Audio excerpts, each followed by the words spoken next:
Now that I've lost everything to you, you say you wanna start something new, and it's breaking my heart you're leaving. Maybe I'm grieving, but if you wanna leave, take good care. Hope you have a lot of nice things to wear, but then a lot of nice things turn bad out there. Oh baby, baby, it's a wild world. It's hard to get by just upon a smile. Oh baby, baby, it's a wild world. I'll always remember you like a child, girl. You know I've seen a lot of what the world can do, and it's breaking my heart in two, because I never want to see you sad, girl. Don't be a bad girl, but if you want to leave, take good care. Hope you make a lot of nice friends out there, but just remember there's a lot of bad, and beware. Beware. Oh baby, baby, it's a wild world. It's hard to get by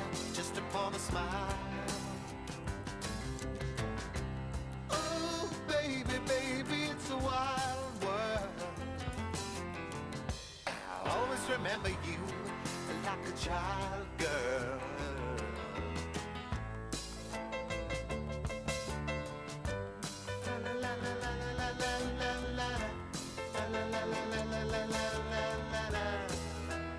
Baby, I love you, but if you wanna leave, take good care. Hope you make a lot of nice friends out there, but just remember there's a lot of bad and beware. Well, oh baby, baby, it's a wild world. It's hard to get by just upon a smile. Oh baby, baby, it's a wild world. I'll always remember you like a child girl. Oh baby, baby, it's a wild world, and it's hard to get by just upon a smile. Oh baby, baby, it's a wild world, and I'll always remember you like a child girl.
Hello and good morning. I think it's the time to start with today's seminar. My name is Siim and I will moderate today's presenters and hope to guide you throughout the day. I hope your past week has been interesting with different topics that you have passed, and hopefully will sum up today with more interesting presenters. Before we start, I would like to make your attention that during the Flying Forward project there is also UAM Social Acceptance Survey. Please QR and take the survey. It will make the sector more better.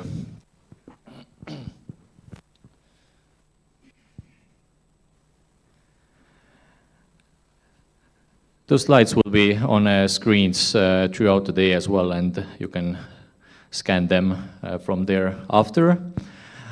And I think it's time to start with the first presenter. Our first lecturer is Priit Riff from Transport Administration. And we'll start with safety culture. Priit, please.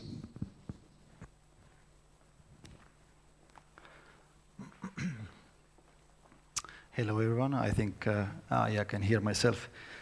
Let me just get some water before I start. And it's a pleasure to be here. Thank you for Avalik colleagues to invite. My topic is very interesting. It affects all of us. So what was asked by the Avalik colleagues that I would talk about the safety culture in unmanned aviation, and also I would like to promote the risk assessment. So most probably all of you here are drone operators, or at least dealing with this field. So, but my aim is to explain you or tell you the safety culture as it is in conventional aviation. And then second parts, we would like to conclude what we can take from the conventional aviation to unmanned aviation. And thirdly, let's see how the risk assessment covers the safety culture that, and these topics and these pillars that I will present later to you. Here's an advertisement picture also for you that you're most aware that how many activities can be and also new services can be performed by unmanned aircrafts. But yes, basically this is the schedule today that I will like to follow with you. And I really hope that I will try to help you to create this mindset or at least awareness of the safety culture that is established in aviation, and also hopefully you can get some good thoughts and ideas to take with you to the unmanned aviation. Before we start, I would like to show you some acronyms. Aviation is the field that is full of a lot of acronyms. And these are the acronyms that I'm using in this presentation. There are more, believe me, a lot more. But SSP, State Safety Plan, I will explain what's the role in this safety concept. SMS, Safety Management System, very important. Those operators who will decide to start operating more complicated operations. And then ICAO, well, I could say that ICAO is basically like Alpha Omega in aviation. It's the UN agency, and this is the place where the aviation standards are coming from. Then we have EASA, I hope you all know, European Union Aviation Safety Agency. CANSO, I use CANSO materials in my presentation. Then IATA, also IATA is pointed because I use some IATA materials to explain the safety culture. SORA is the last part in this presentation, and this is just to promote the risk assessment, and also same with the PDRA. CHARUS is pointed out, it's authorities who actually have established those requirements and methodologies, what EASA is using as well. And look, hopefully there will be many look holders in this room in near future. and sales is a specific assurance and the integrity level. So just try to keep them in your eye so you can later familiarize what one acronym means. Safety concept, cultural concept. Safety innovation dates back more than 100 years actually, but safety culture has been there a few decades. So, and there's done a lot of different researches, and at the moment it's clear that 90% of the accidents are actually resulted of organizational and human errors, factors where these conditions lead to the failures or even accidents. So the organization issues can lead to these safety failures. ICAO established Annex 19. Later I will really briefly explain you what it is, but this is kind of like a enhanced. I mean, it's a Annex 19, which actually gives the framework for the safety management system as such. Innovation is widely used. Example here I put that the first annex was drafted in 1948. ICAO was established 1944. So you can see that the Annex 19 was drafted, and the first edition was drafted in 2013. So it's not quite a long time ago. But safety culture is a crucial part of safe aviation. This is clear for many counterparts in aviation. Yeah, and one effective tool, essential and effective tool is SMS and SSP. So the last sentence that I just want to point out, it also touches the unmanned aviation, that all the aviation organizations bearing the responsibility for safe aviation, that's also the unmanned aviation, because you are using airspace and flying. Definitions. I tried to gather a few definitions for you in order to help you understand what the safety culture actually is. So I personally prefer the CONSOS definition.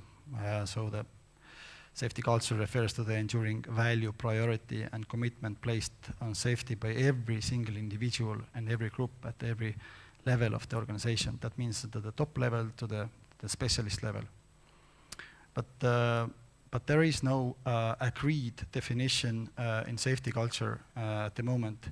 So that's why. But the main point of the safety culture is highlighted here. So you can see that the EASA working group also proposed a safety culture definition. So I'm not going to read all for you. Hopefully the slides will be available afterwards if you want to read, and because I have the last slide with the links also for further information if you need to investigate further. So now we come to the requirements. What do we have in requirement world? We have ICAO Annex 19, as I said earlier, that requires that the states and aviation companies promote the safety, positive safety culture. So that's the only thing that we have in ICAO Annex in global level. But the EU side, we have the regulation 376. It's not only in about the occurrence reporting, but I as authority representative, you know, we like regulations, and so that's why I copied the regulation Article 3 here to visualize what's the field of this regulation that it covers. So one thing is the occurrence reporting, very important. In aviation, it's a mandatory. Also the analysis and also the follow-up actions regarding those occurrences. Another really important pillar is there is a protection of aviation professionals. So that means that if you report an incident, then you won't get fired, basically. And also it was created the European Central Repository where all the database is hold, ECAIR system, it's called ECAIR 2 now. So, but of course, and also that it established the framework for just culture. So.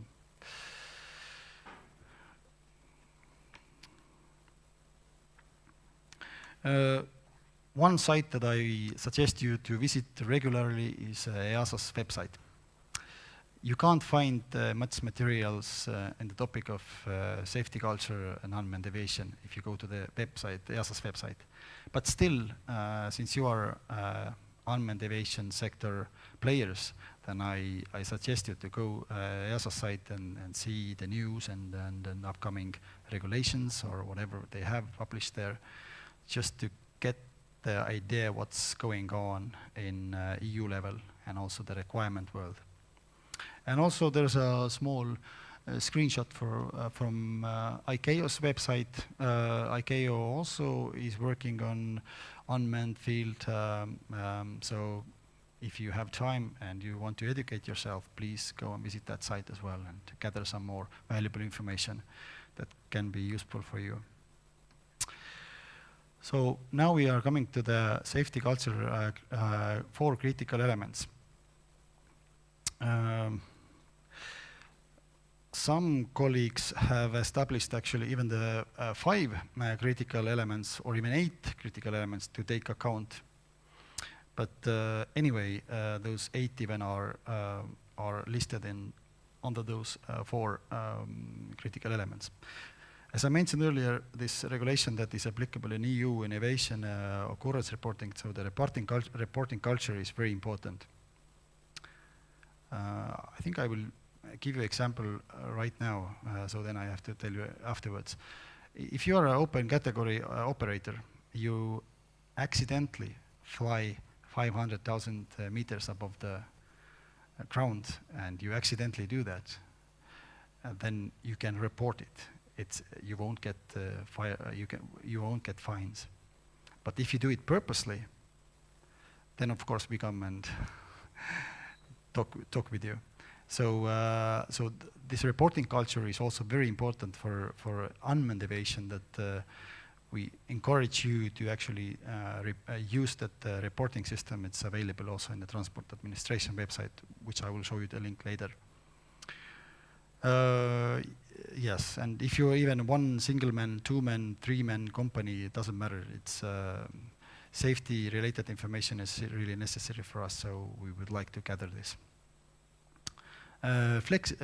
Flexible culture is something that even if there are changes in your company, this quite often happens in aviation companies, that there's a 2-fleet aircraft airliner and then expands and the fleet grows and then you need stuff more and then some problems raising. So I think the similar things will happen in unmanned world. Even if you start with a few open category aircrafts, your operations, and then you decide, oh, business is good, and then you expand and you want more complicated ones, and then you discover that, okay, there will be some pushbacks. So, and also your professionalism, that you take things more professionally and not as a hobby then, because usually people come from the hobby world. Learning culture, another very important pillar in this safety culture. If you are alone as an operator or a company owner, but if you have employees, then educate them. Their skills in I'm not saying that you have to go to study conventional aviation as such, but at the minimum would be that you learn unmanned aviation and the requirements that you have to take account. That's minimum that you should do. It's better for you and the other third parties at the end. So, and also what was mentioned earlier was a just culture. So people should be encouraged to report the mistakes, or it's essential in aviation that the mistakes are things that you learn actually. So just try to keep in this, and hopefully this you get this point. These 4 or 5 pillars are things that should be kept in mind and cultivated. Here is example from the past, and I think the unmanned aviation is getting there as well. If you are a manufacturer, then this is an example from Hurricane, British bomber fighter in 1940s. But you should voluntarily point out the mistakes you have made, because otherwise there is a consequences that affect basically other parts. You don't have a pilot on board. You are really comfortable on the ground, but there are other airspace users who might get damaged, taking into account also the land properties and people on the ground. So this is example from the past, and I think aviation, unmanned aviation is there at the moment as well. At least if there are manufacturers here, then there's something good to take back with you.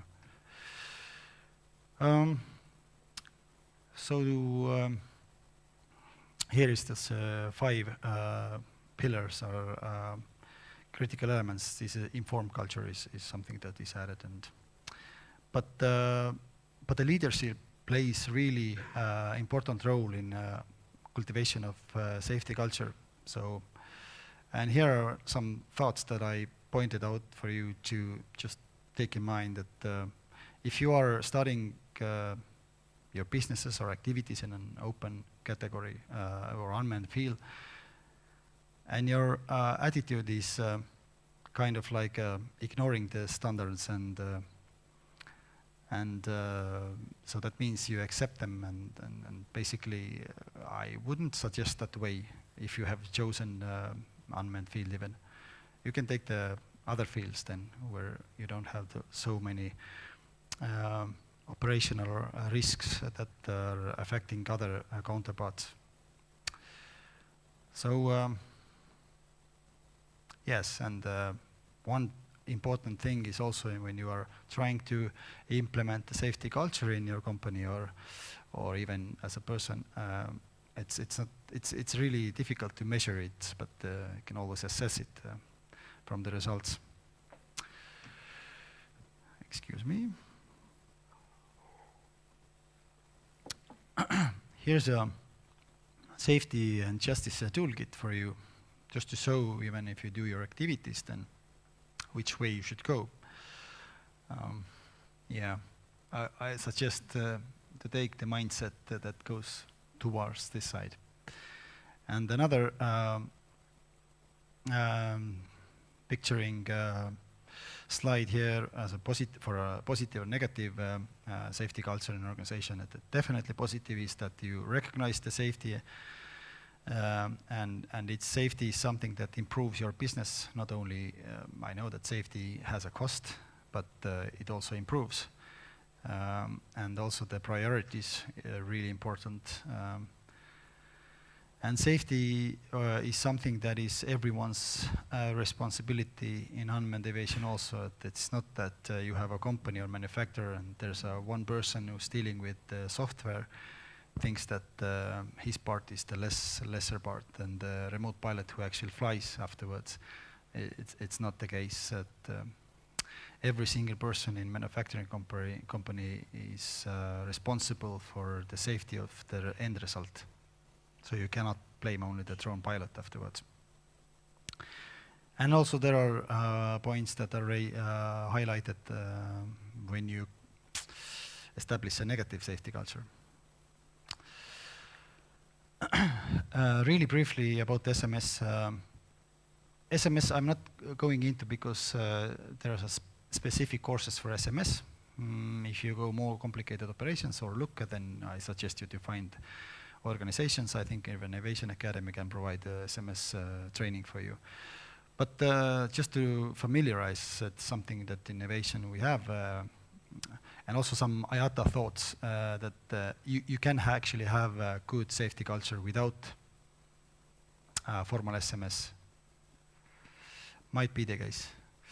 But it's not possible to have effective SMS without the safety culture. It's with a good safety culture. But to define the SMS is also a systematic approach to managing safety, and it including the necessary organizational structures, accountabilities, policies, and procedures. So this document is actually, you have to buy it from ICAO's website, even if you decide to follow the SMS manual annex in your company. So, my timing is that I still have some time, or okay. What to take from this presentation? So mainly this, what I presented you is in manned aviation or conventional aviation. There is definitely many good thoughts to take and implement in unmanned aviation, even if you are a single-man company or 2 or 3 men or even bigger. But the main point is that all individuals and groups will commit the personal responsibility for safety. So it's kind of like a mindset that you should establish at the beginning when you decide to go into the field of unmanned aviation. Even if you go manned aviation, there's no other way.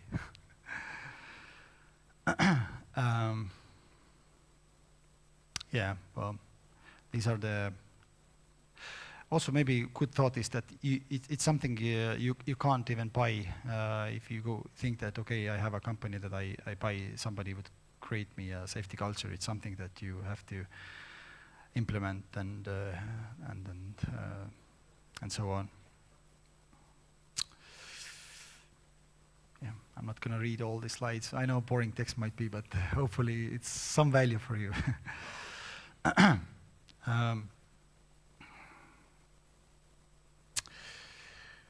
Here I would like to also give you some information from our side, the transport agency side. We are responsible to draft the state safety plan, which is updated at the moment even. And please go to the website and see what's available there. And I urge you to follow actually the occurrence reporting. Even if you're operator and you crash your aircraft some field, nothing. This is something that you don't have to report. But in case you have the situation where your drone flies above your characteristics that you can fly, then I would say you should do the report. At least we gather this information and we do analysis, and we are not going to punish you that if it happens like accidentally. But of course, if you are flying, enjoying the nice weather between the clouds purposely, 1,000 meters, doesn't matter, more than 120 meters, then it's not allowed in open category. So if you do that, then that's no go. But the occurrence reporting, just to call you that do it, it's something not to blame you, or it's just to gather information, and we need to add unmanned reports with this SSP document. It's not there. It wasn't there, but it will be there. So yeah. How to apply safety culture in your company? So my point here is actually, I hope you at least a little bit understand what the safety culture is. So you should understand it. And it's like, it takes time even if you start implementing your safety culture in your company. It's not something that, okay, 1 month and it's ready. It's like actively in use. And also, if you have a bigger company, then commitment of management is very important. Even if your drone experts know precisely what they're doing, but your management thinks differently, then, I mean, differently in a way that the negative way, as I presented earlier. Identify your weaknesses, make your corrective actions. This is a normal. This is your success in the future. And here, these are the key elements to take home. I listed here those 8 key elements, but there was a 4 main. And finally, when you think that your organization have a good safety culture, then it's certainly you're mistaken. But still try to keep the attitude. Here I have some promotion before we are jumping to the promotion of the risk assessment link. Please go on website. My colleagues have gathered simply, clearly, unmanned related information to the transport agency website. It's really comfortable to read and see what you have to do, where you want to operate, what kind of requirements or authorizations you need. So just please go and visit that, and hopefully it clears your questions in the future. Okay, this you most probably all know. 3 categories: open category, specific category, and certified category. As you saw, open category operators don't have safety culture requirements as such that you have to establish it. But still, I would say that it's possible for open category pilot, if it's a 1-man, single-man, or 2-man, it's possible to create a safety culture mindset and all your activities, what you're doing, to take account those 4 key elements. Definitely will be helpful for you and third parties.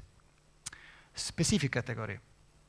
My further slides briefly described specific category, and I'm not digging into the certified category because I think this is not the case at the moment here. So this is better.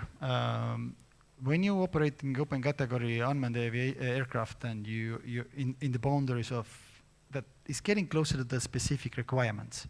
So I actually suggest you, urge you, please, don't worry. Take the step further and go into the risk assessment.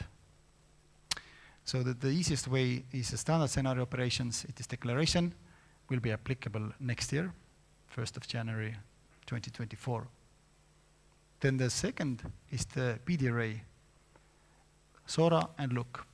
As you can see, the risk assessment gets more complicated the more you want in your operations.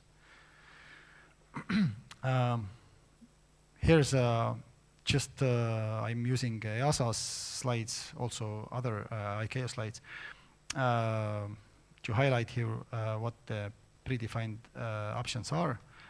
Here's kind of like not the categories, but operational authorizations. If you are applying, then what your characteristics will be, what kind of authorization you would need in order to go on with PDRA. Here is an example what you have to do. It's very small, but what you have to think through when you start PDRA, drafting the PDRA.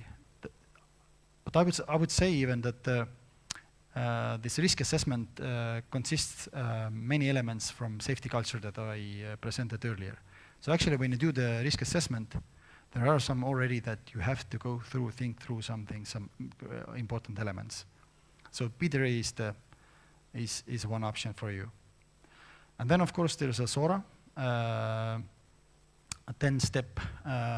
And there, if you go more into those SORA steps, you see that the safety culture ideas and points are hidden somewhere there, that when you do the SORA process, you describe your manuals and also establishing or describing for us OSOs, then at least it helps you to go through and think through those safety critical points that you need to do. But you have to, afterwards you get the authorization, you have done a good SORA. You should not only put it on a shelf that it stays there, but you have to actually implement it daily when you go on a field and operate. And also there's a risk assessment for airspace class, what you have to do. And specific category, it's low risk, medium risk, and high risk.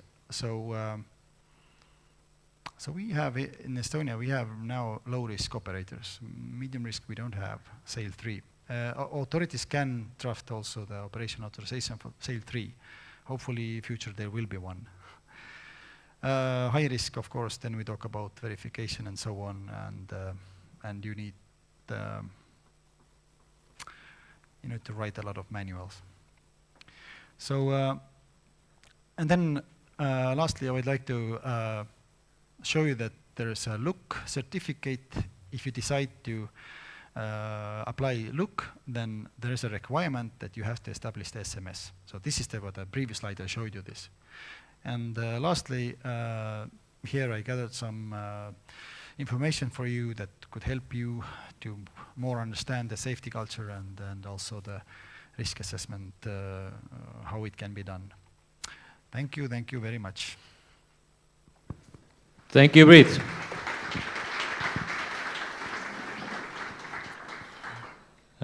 Definitely, I would say the most important topic while flying doesn't matter whether it's manned or unmanned.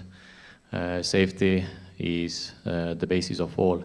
But Priit, before I let you go, what would be your first recommendation to starting operator regarding the safety culture?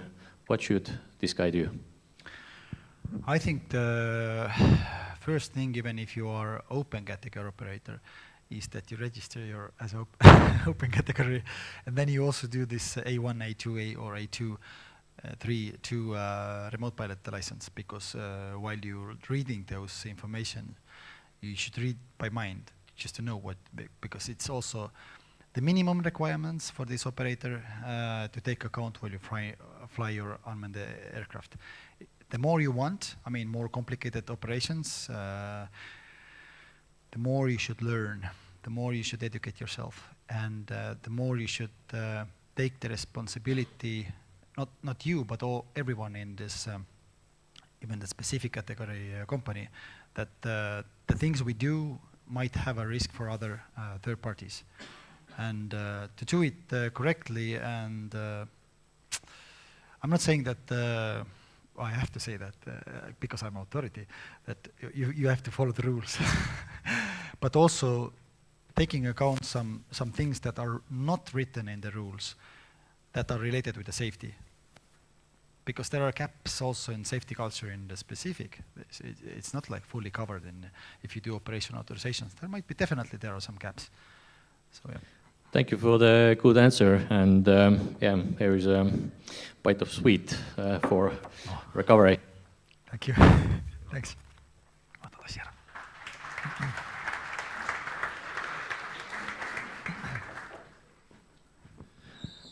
And our next speaker, Max, a former EASA project certification manager, will guide us through US safety aspects and the certification.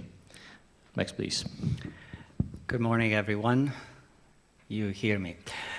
Yeah, my name is Max, and I'm a former rotorcraft project certification manager at EASA, and I will provide the perspective from EPCM, the way we see, what I would see, the business of the UAS.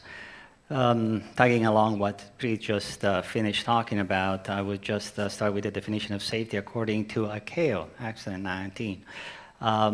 Safety is a state. Safety is the state where the risk related to aviation activities or support of operation of aircraft is reduced and maintained to an acceptable level. That definition implies that safety is actually not risk-free, but it is the result of a risk management. And ICAO also introduces a concept of safety performance as determined through performance targets, safety performance target, and safety performance indicators.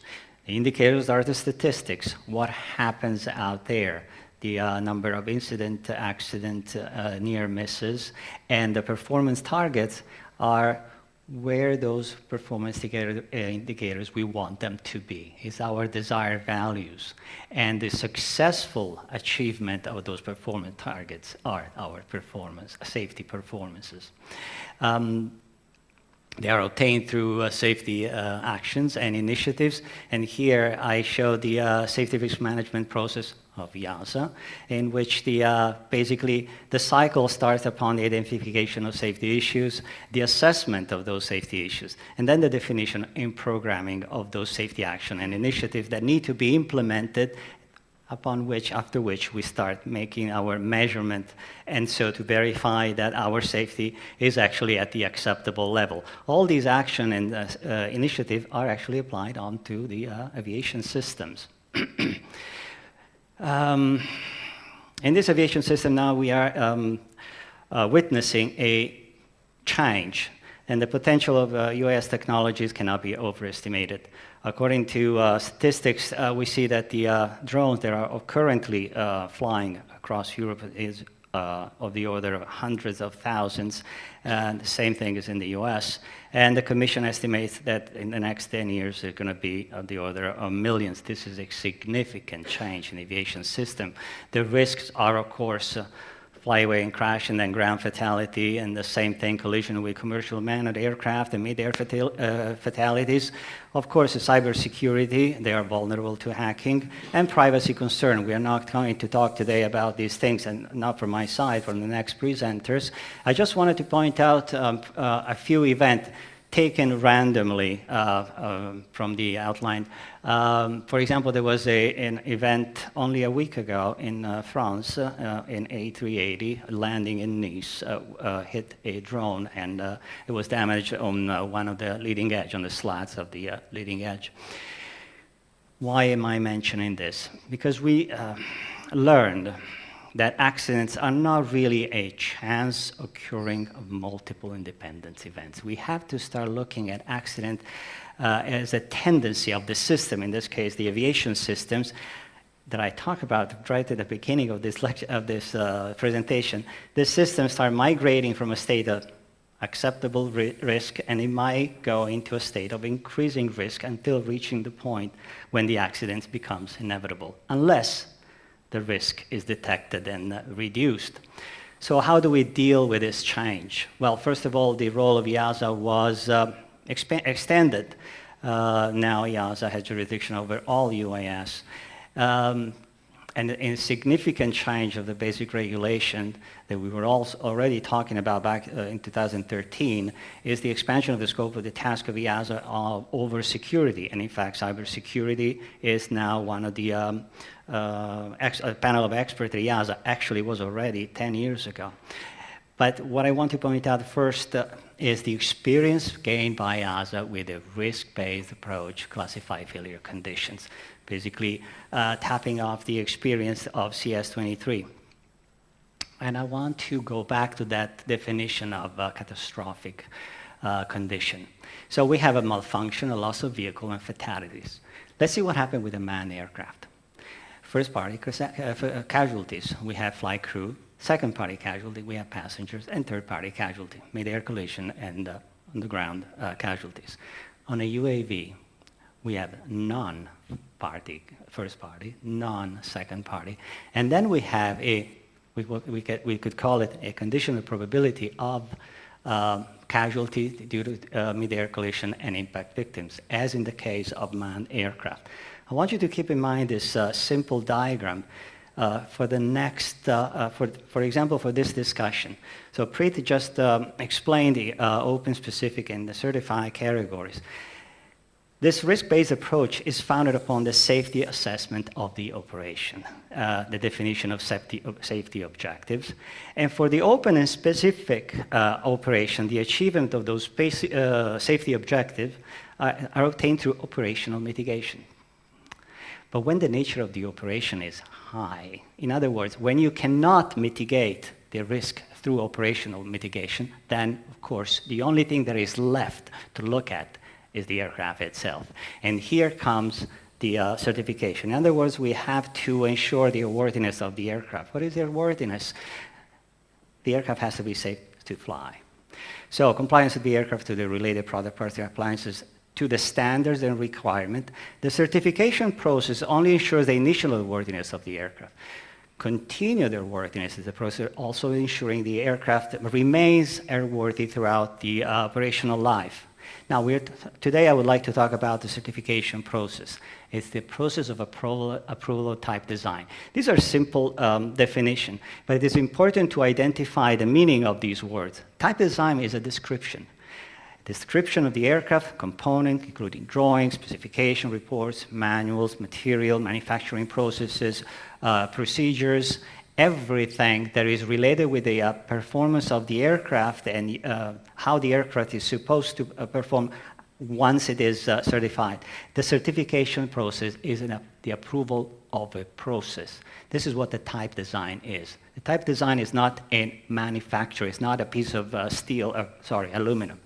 It is the process of approving a process. Type design is a process. I would like to point out the EASA policy regarding the certification of UAS. It describes, this is back from 2009, the time of Patrick Goudou was in charge of EASA, describes regulatory framework certification process of UAS, describes the certification basis of the UAS as taken, tailoring the existing CSs, includes special conditions, and we already know all the elements that could be included in those special conditions, including equivalent safety findings. Now, I would like to say a couple of words about the special condition 1309-03. Because it is exactly tailored to the certification basic of CS23 airplane certification level 3. All the other elements are obvious. Type certification has to be requested and no occupant on board. I'm referring to Amendment 5 of the CS23. What are the safety objectives of that special condition? Any catastrophic failure condition is extremely improbable and does not result from a single failure. I would like you to remember this thing. Does not result from a single failure. And of course, the word catastrophic failure and extremely improbable. For hazardous failure condition must be extremely remote, and major failure must be remote. These words, according to the special condition, the table is taken exactly from that special condition, but this table is actually taken off the AC material part 23. Extremely improbable means that the probability has to be less than 1 in 100 million per flight hours. For extremely remote, has to be less than 1 in a million per flight hours. And remote means that it has to be less than 1 in 10,000 per flight hours. Notice that the note 3 on the extremely improbable, assuming the number of potentially catastrophic failure condition is of the order of 10. So if the aircraft is built with a number of potentially catastrophic failure condition different than, say, 2 orders of magnitude, 100, then we would have to change those numbers. This is just to show you that that table was taken from the AC material 231309-1E. The difference between that table offered on a special condition of EASA and the AC material is that here it refers to manned aircraft, and so there is reference to the effect also on the occupants, which of course doesn't exist on unmanned aircraft. And here you can see the reference to class 3 aeroplanes, and so it is actually for greater than 6,000 pounds. What is that single failure consideration? A catastrophic failure condition must not result from a single failure. Sometimes the applicant does not grasp immediately, let me rephrase that. The inexperienced applicant does not grasp immediately the meaning of a single failure. The idea is that a critical failure of a function, they come and say, well, it depends on 3 failures, 1, 2, 3. But then the EASA comes back and he said, but those failures are actually consequential. They are actually cascading. They are actually considered single failure. So a single failure is any set of failure which cannot be shown to be independent from one another. So it is necessary for the applicant to actually make common cause and cascading failure consideration. So because common cause and cascading failures are actually systemic failure. and like software failures. They are built in the system. The fact that there are three systems that are cascaded, three failures that are cascaded, it means that those conditions are built into the design, and they were not observed, they were not detected, and the design comes out as with those built-in conditions. They are certain, they are not random. They must be addressed during the developmental phase. This is why it's important for the certification process to start not when the aircraft is designed, but it's a very early stage or sufficiently early stage. I will show you a little bit later on a diagram where I would see the certification project to start. And the development assurance process. Because systemic failures are not random, they must be addressed during the developmental phase, and the development assurance ARP 4754 is the recommendation that actually focus on the extraction, identification of systemic error and correct. The development assurance process consists of planned systematic action in order to, with sufficient level of confidence, to identify and correct all those developmental errors. The 4754 ARP is actually tapping off the 4761, the design, the safety assurance, the safety assessment process. And we are going to see how immediately. First of all, with respect to development assurance level, we see that there is a hierarchy of these levels that are actually obtained through the prescription of assurance objective, 28 for the level D, 57 for the level C, 65 for the level B, and 66 for the level A. The key element of this process is the specification domain of function, systems, and items. And the correct development of the civil aircraft and system is ensured by the definition of implementation, but also validation and verification of the requirement. This is where we find a lot of work to be done. The definition and implementation is the seemingly obvious work to be done, but the validation of the requirement, in other words, to ensure the completeness, to ensure the fact that you actually have captured all the necessary requirement of the systems, and then the verification of the requirement is what is usually missing, and it has been missing, and accidents have been the result of that lack of validation and or verification. So the safety assessment and the development assurance processes are intended to develop the correct civil aircraft. One word about the 1309 design tool and certification tool. The safety assessment process, in other words, the 1309 requirement is simultaneously a design tool, but is also a certification tool.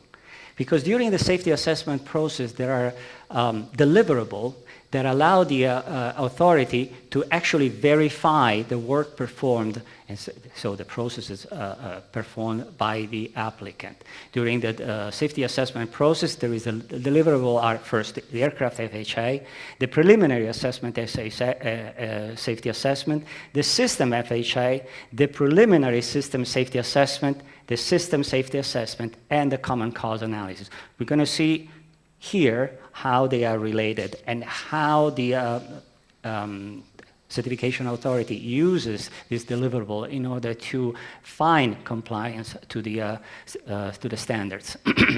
Everything starts always from the aircraft level requirement. The paramount element of a new aircraft is always the definition of the mission. What is the aircraft designed for? That drives basically the aircraft level FHA, because that drives the function of those aircraft. And from the FHA, we can see the criticality and perform the preliminary aircraft safety assessment and identification through that preliminary safety assessment of those systems, of those functions actually, that require a certain development assurance. If the functions are critical, obviously the development assurance is going to be higher. So we have identification, what they call the so-called functional development assurance level. The preliminary aircraft safety assessment drives back into the design process the aircraft level functions that, as a result, allows the definition of the architecture of the aircraft at the aircraft level, and therefore the system level requirement. Once you have the system level requirement, you can go back into the safety analysis and perform the FHA at the level of the systems. So validate the failure conditions. From that point, you go into another preliminary safety assessment, but it is a preliminary safety assessment at the level of the system, which drive the system implementation on the design process, which lead to the system integration and back to the safety assessment, the final system safety assessment. In parallel to that, also on the safety analysis, you see common cause analysis. In other words, once you have the failure the FHA at the system level, you can start the common cause analysis and feed the preliminary system safety assessment and also the final system safety assessment that drive the particular safety analysis. All those three blocks they are interrelated, produce all these documents, FHA at aircraft level, PASA, FHA at system level, PSSAs, and SSA, and they are all, and common cause analysis, and they are all evidence for the authority to find compliance with the safety objectives. Where should the authority start working? If you see this diagram, you see there is a point in which you, until a certain point, you still didn't even put together any bolt. You are still working on paper. So until you start working at the system level architecture, basically, that is the point when the certification authority should start working with you. In other words, when you start identifying the design assurance level. At that point, it's better if the authority is working with you to make sure that you are aligned. Otherwise, you're going to have to go back and restart, go back to the drawing board. So certification is the result of the deliverable of these. From the standpoint of the documentation, same thing. The intended aircraft function, the mission of the function drives both the safety assessment process, the one on top, and the system development process, the RP 4754, that work in a loop like we saw before with all these arrows back and forth between the safety analysis and the design process. And the system development process also taps the guideline from the DO-254, the development of hardware, DO-178, development life cycle of software, and guideline for modular avionics, DO-297. There are a lot of more documents. But basically, this is the schematic of how the link of the documentation would work in order to produce your functional system. In conclusion, the deliverables from the safety assessment development assurance provide that visibility and compliance evidence of the design for the certification process to occur. And the result would be a type design and the accompanied data sheet, so you have your TCDS. I hope with this brief presentation, I was able to show you basically how the necessity of the certification process would start basically when we have mid-air or ground impact collision in case of UAV. That is the point basically where the only mitigation possible is the certification of the aircraft. because all the other mitigation can be taken through the SORA if the operational condition allow it. The certification starts when the mitigation from the operational standpoint are no longer possible. Certification is the only way that we can look at the aircraft, the last part of the whole system that can be viewed in order to ensure safety of the operations. So thank you all.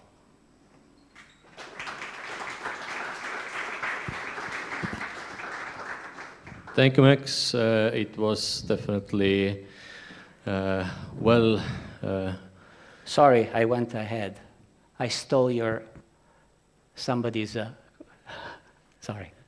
Yeah, no worries. It happens. Yeah, definitely very, very interesting look through about the certification. There are not many certified UAVs in the market. What can be the reason, or what's the biggest struggle? Okay, so I would like to tag along what Preet was just saying before. Aviation is a field of discipline. It's a very disciplined field. Discipline is an element of the aviation system. He mentioned something before, and it really resounded. It was the fact that a lot of operator comes from hobby. And that is it's like an alarm, a little alarm for a PCM. It says, okay, how did he develop that expertise? How did he develop the background in order to start something in the aviation business? In other words, it is necessary to have experience. From the standpoint of the certification, as you can see from these few words, it seems straightforward, but it is a very challenging activity, and it requires a lot of work and a lot of resources. It is difficult for experienced design organization. There are many design organizations that have been working for years in the certification of difficult projects, difficulties type design. I would say that as long as the operations performed by the operators do not require certification, in other words, if the open and the specific categories allow the operation that are required by the market, we are not going to see many certification. The moment we are going to see the possibility in the market of, in order to do that specific activity, which is high risk, we need a certified aircraft, then I think we're going to see some certification, some serious certification project. From the state right now is that the major DOAs are working of these activities, but obviously they have to do it in order to be in the pace with the market. They have to be ready the moment the needs will come out. They need to acquire their expertise. The first one who will acquire their expertise is going to open up. He's going to have the way open for a huge business. He's going to have the experience to do other projects, and everybody's going to try to do the same, but he's going to have the advantage of being the first. So the first, yes? Okay, so the first one is going to have, I expect the big DOAs to work. I'm talking about Airbus, I'm talking about Leonardo, this kind of DO, design organization.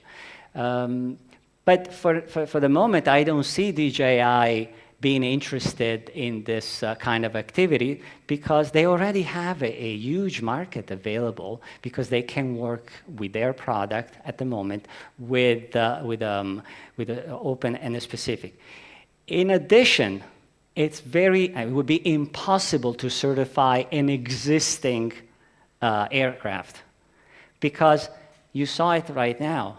In order to certify an aircraft, you have to start this activity at the beginning before even putting together two bolts. You have to perform this activity way ahead in order to start designing, actually putting together an aircraft. If you have already an aircraft and you start certifying the aircraft already built, you're going to find soon yourself in the condition to say, it can't be done because I have to change everything. So it's a difficult task, yes?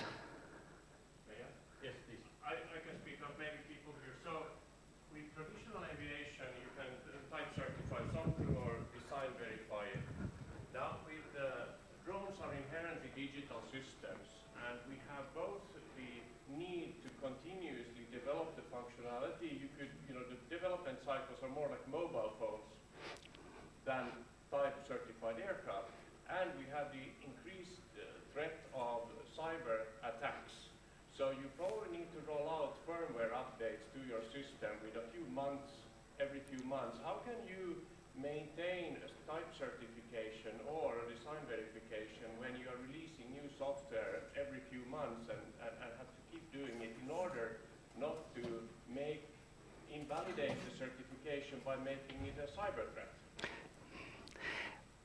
We have found this issue different, obviously, in a manned aircraft.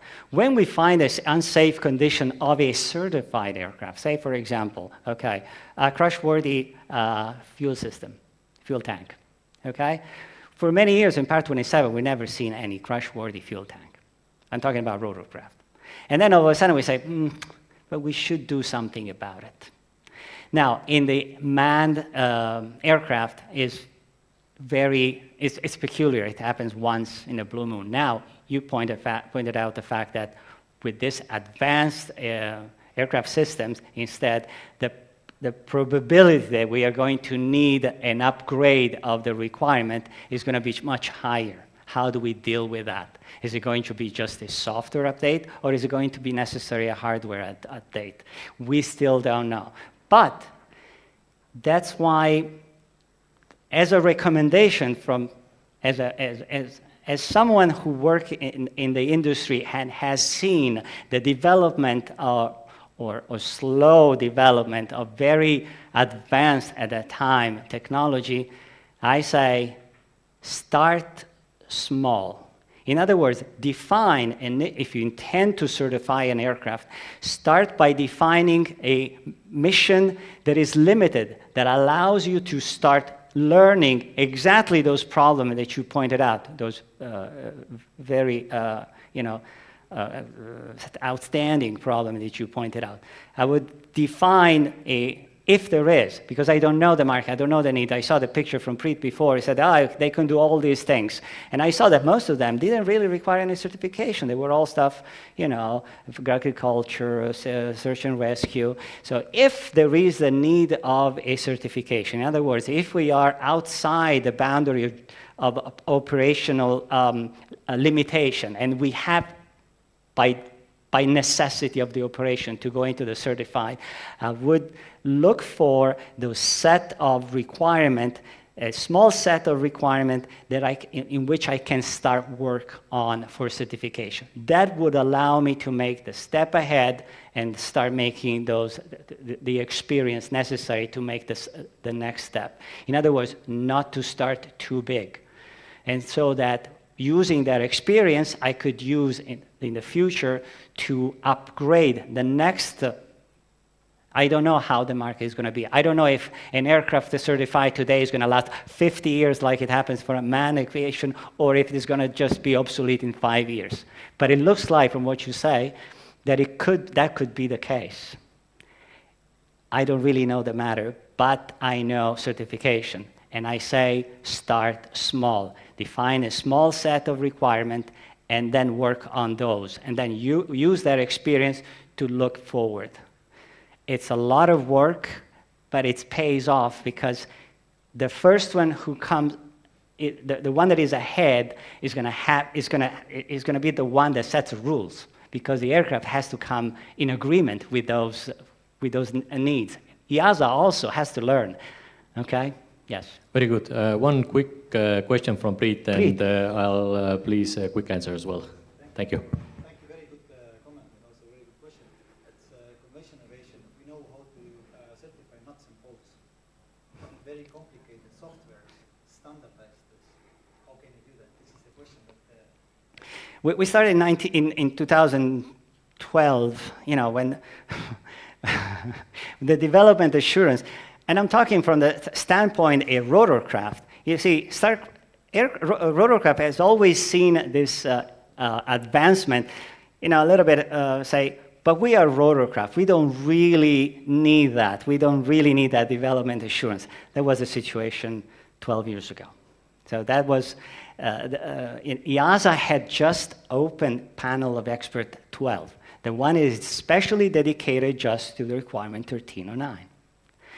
And from that panel of experts was coming out, wait a minute, you guys should start looking at this. And we were like scratching our head. I have a Bell 412. What are you talking about? Development assurance?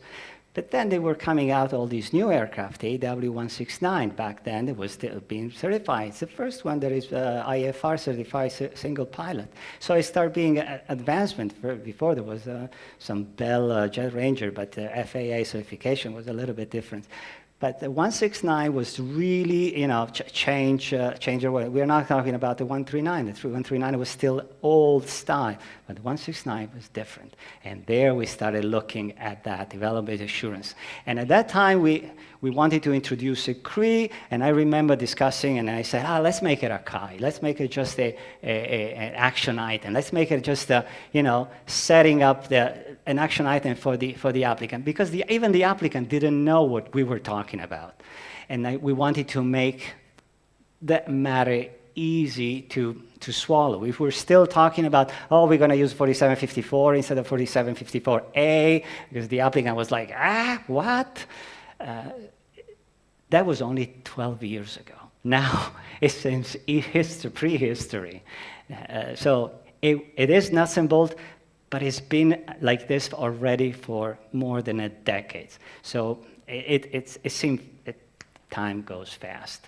So we've been acquiring experience with these things. So the application on this new technology is said, okay, it's the same problem, only this problem is this higher pace. It's faster. It's coming even faster than before. It's not going to be 10 years. Now it's going to be 5 or maybe 3. I don't even know. But that's why I say start small, because if you start big, you're going to have a project that's going to last 10 years. When the others are going to start, they're going to be already 20 years ahead.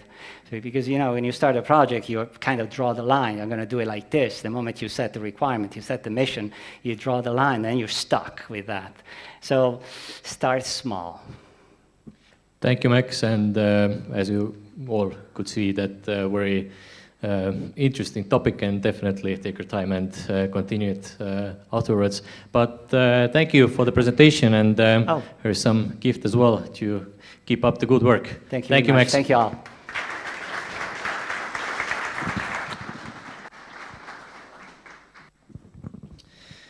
So our next presenter comes from the Data Protection Inspectorate. Alisa, over here.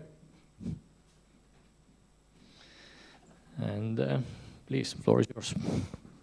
So, do you hear me? I hope so. Hello, everyone.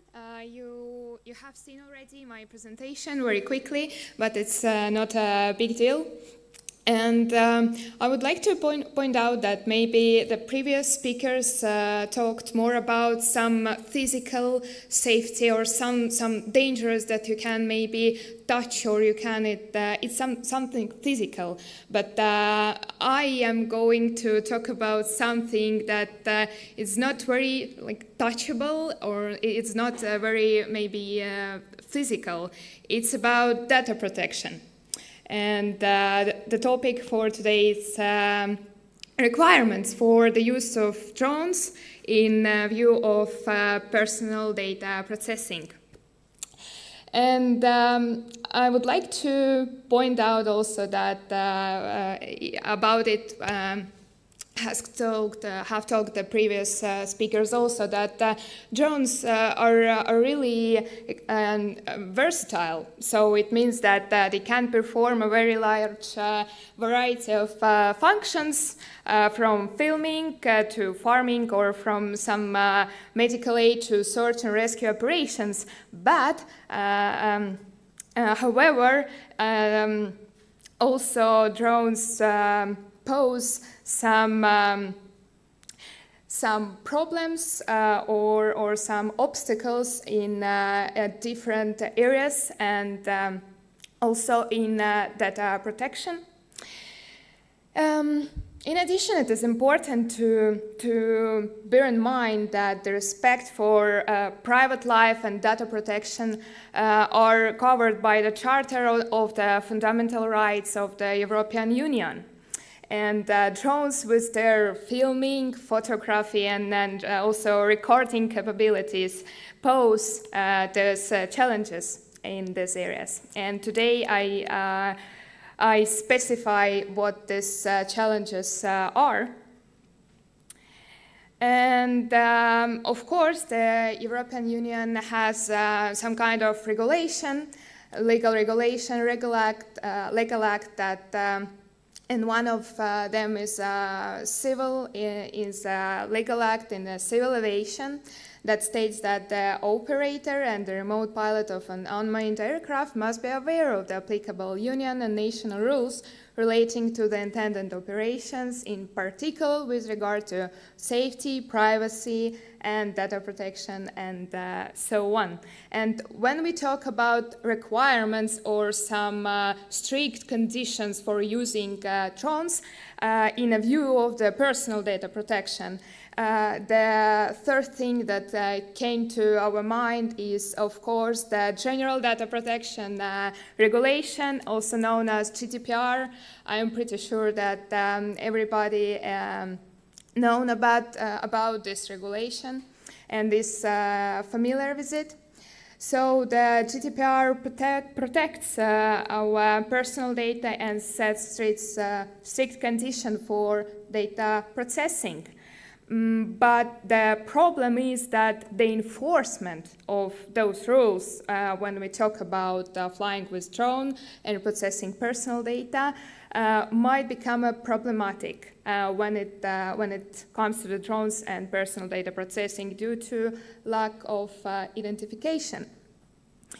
So we need to understand that when we use a drone, when we fly with it, we can produce different images and videos also of many things from the air. And processing of personal data appear right at the moment when you catch some physical person from the street, just going around, and this person is identifiable. So if you fly, for example, a little bit lower and you really can identify what is the person is, I don't know, man or woman, or some special details, clothes, and you can use all these elements, and it helps you to identify that person. So this case would fall under the GDPR regulation, and in this case we definitely talk about personal data protection. And if we talk about personal data processing, we need to bear in mind that it is the GDPR that will help us to be aware of those requirements that are applicable to the process of personal data. And these general principles are stated in the GDPR Article 5.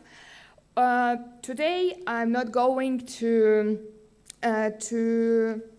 explain all of those principles, but I talk about maybe the main principle of the processing of personal data. It's about lawfulness, of course. If I would like somehow to proceed personal data, I don't know, I would like to retain, I would like to share from, I don't know, in social media, in internet, in general.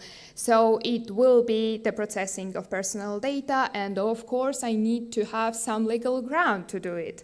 Otherwise it will be illegal action, and there will be some consequences from the Data Protection Inspectorate. And what are there some legal grounds for processing personal data? Of course, we talk about the consent. For example, if I would like to use drones to take a pictures of, I don't know, some cottage or some area, and there is a people walking around, so it means that one of the legal ground to process their personal data because they remained on this video or picture, it may be a consent, is a legal ground to rely. And of course, it's a consent from those persons whose data was processed. And the next one, also the most used, is legitimate interest. But you may rely on this legal ground only after you have analyzed the situation and your interest is more important than the interest of the person whose data was processed, and also the impact of the interests and rights of the data subject, of the concrete person, is not so much impact in concrete situation. But of course, it's in this or with this legal ground, we do not have some, general rule, because you need to provide and do some assessments whether your rights and interest privilege from the data subject interest. But of course, when we talk about some rules and requirements, in generally, we have also some exception. And in the GDPR, this exception's name is household exception. So it means that the processing of personal data by a natural person in the course of a purely personal or household activity is totally out of the scope of the GDPR. For example, if we talk about some tourist and he or she use the smart devices and also a drone for just capture his or her holiday, and he or she have not intention to disclose of this data of the video, for example, and maybe he or she share this data, processed data, pictures, video, only with his relatives, with his family. So in this case, we just can state that this would fall under this household exception, and the GDPR requirements are not applicable in this situation. And also, when we talk about some legal grounds, our local Personal Data Protection Act, paragraph 11 prescribes that it's also possible to use, for example, drones and to film or take pictures in some public places. It will be audio or visual recordings, and you do not need to have a consent of those data subjects, so of those persons who remained into the video or pictures. But there is one condition, that all the persons should be notified by you, so those persons must have an opportunity to avoid this area that is recording. And why this legal ground also is problematic when we talk about flying with drones and taking pictures with it? Because it's a little bit complicated. Yes, if I operate with a drone and I do not have actually opportunity to notify all those persons who walking there around, maybe. And because of it, the Data Protection Inspectorate always strongly recommend to just avoid the personal data processing. So it means that it's reasonable to change some settings in this camera, in the drone, to just be sure that there is no identifiable persons on those video or pictures. And this one is actually some repetition of what has said Preet of Transport Administration, that is also important to bear in mind that in some areas you need to have an operational authorization to fly with drones, and it means that in addition to complying with the GDPR requirements, if we talk about personal data processing, it's reasonable to also check and be aware, can you operate and fly with drones in those concrete areas? And that brings us to an end. I'd like to thank you for the time and attention. And if you have some questions, please free and ask now. I'll do my best to answer. Thank you, Alisa. I think data protection in nowadays, I don't know whether you agree that people's awareness regarding data protection is growing by days. Unfortunately, this awareness grows with some bad incidents that has been happened. So my question is how we can improve the awareness of the data protection, the open category pilot buys the drone, so how we can improve his awareness, because I know that the GDPR is quite long document. There is some short guidebooks done by Data Protection Inspectorate. So is there anything more to bring this knowledge easily to the starting operator so that he don't do anything wrong? That's a really good question, and actually the Data Protection Inspectorate try all the time to bring all this information in some clearer and more understandable ways to the people, but unfortunately I cannot comment this really good, but to our authority there is a lack of inquiries where people like if the person turned to our authorities, so a lot of questions that we got are related to some maybe requirements about how to fly it, and so we ordinarily try to give some information that we find of Transport Administration website or something, but it's pretty bad that almost that very few people just they are not aware about the personal data processing, and a few people who is like have an interest about it or just think about it, and because of it, it's a little bit complicated to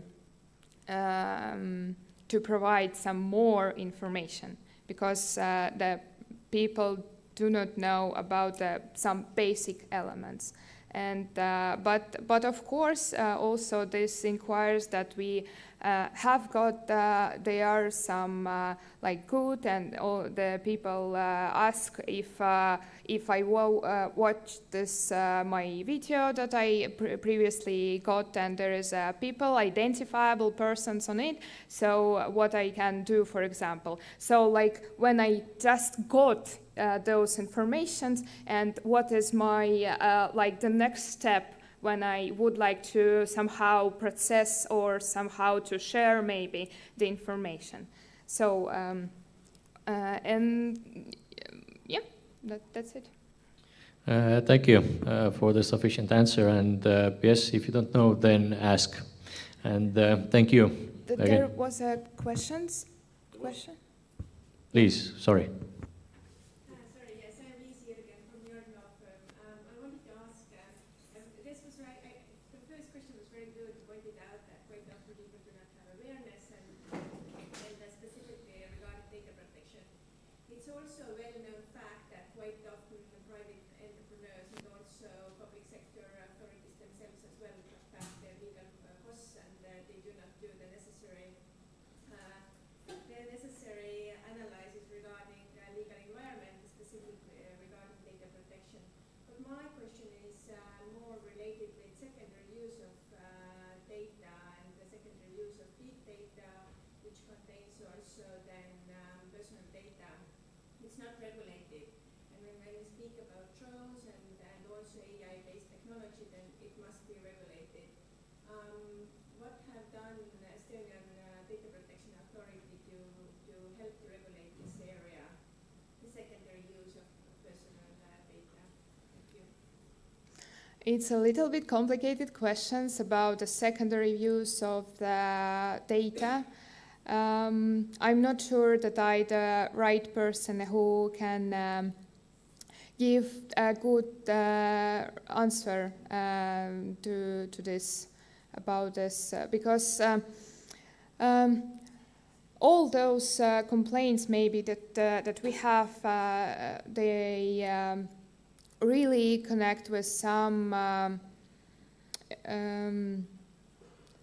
using of the information that already is available in some registers or just in the internet, but in each case we need to analyze what is the scope of the used data. That's true. You have to have always the purpose. You just can't change the purpose. But when you have such a big databases and data sets, then it makes sense to reuse the data to cut back costs and to be more efficient. So that's why it is necessary to regulate that as well, because GDPR doesn't support it, and this means that it doesn't support the technology generally. Thank you. I have a question. Yes, please. I have a question about household exemption. Did I understand correctly that they take pictures with drone people and they can be identifiable on the pictures and I can share them inside my family, for example? Yes, you understood right. Because if we do not talk about some sharing with indefinite people, number of people, so it's ordinary would fall down under this exception. There must be one exception here. You can do it according to GDPR, but maybe the criminal law, the local criminal law, may not allow you to do that.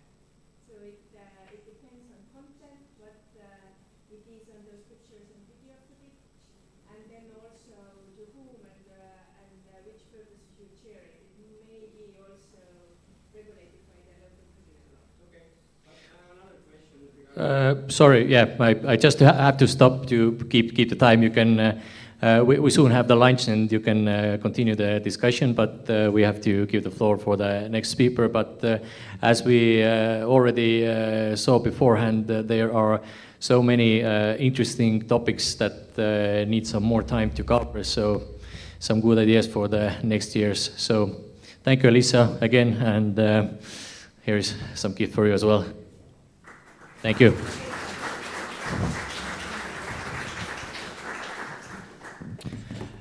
And our next speaker, Ott from Aviation Academy, and will give us an overview of challenges how to operate UAVs near and close to people.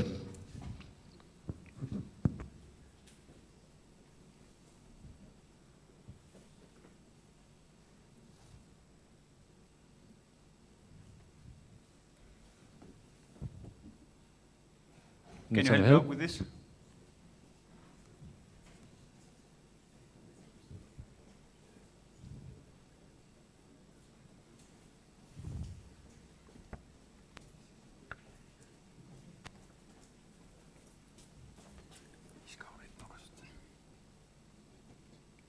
What? I did that.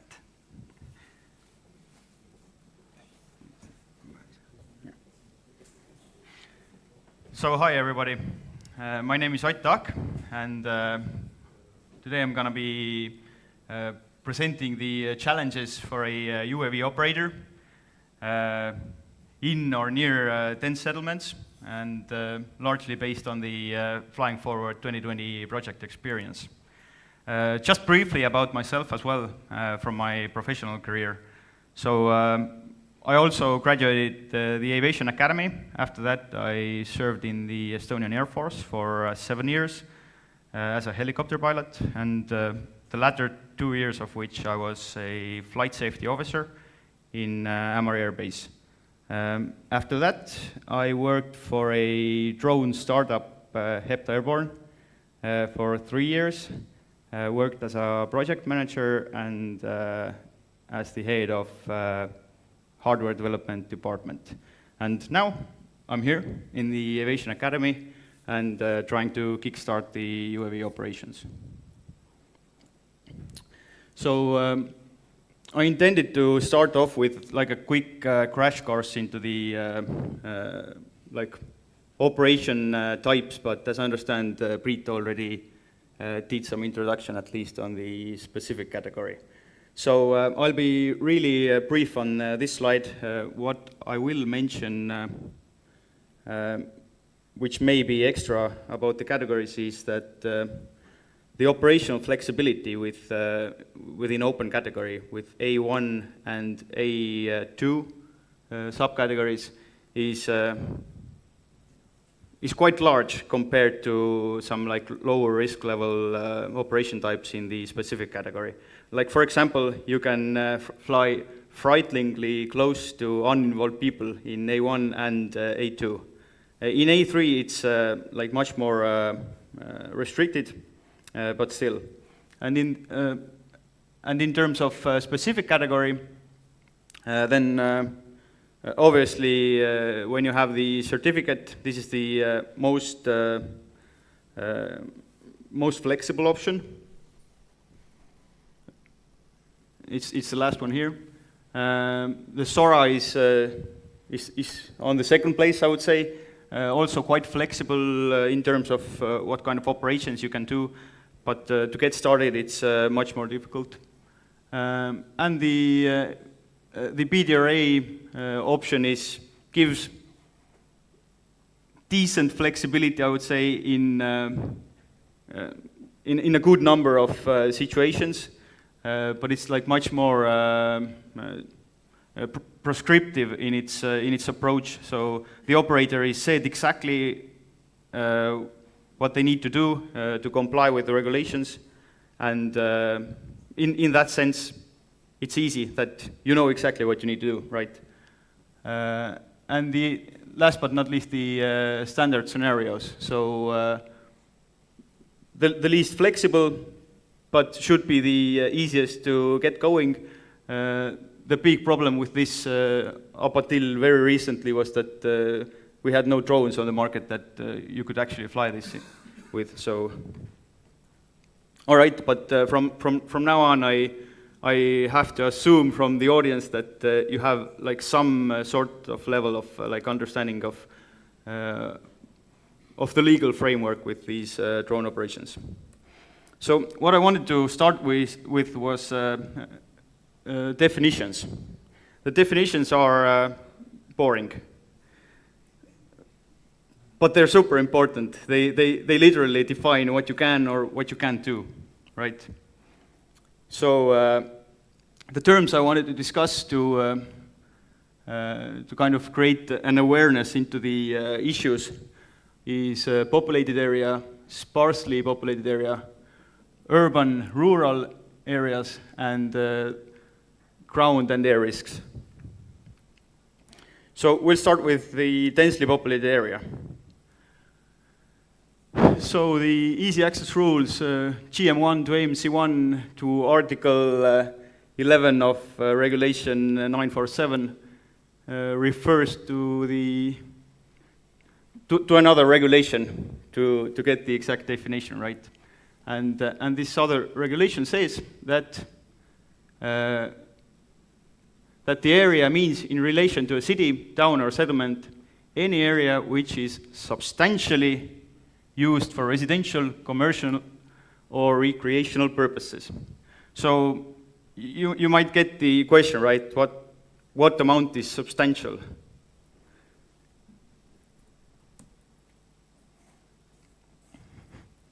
So what kind of approaches could we have to like clearly define these areas? So some member states in the EU have basically made it a bit easier for the operator and have like published some drone like web apps or web maps where the areas are gridded out, you know. This is populated, this is sparsely populated. Some member states have not done it.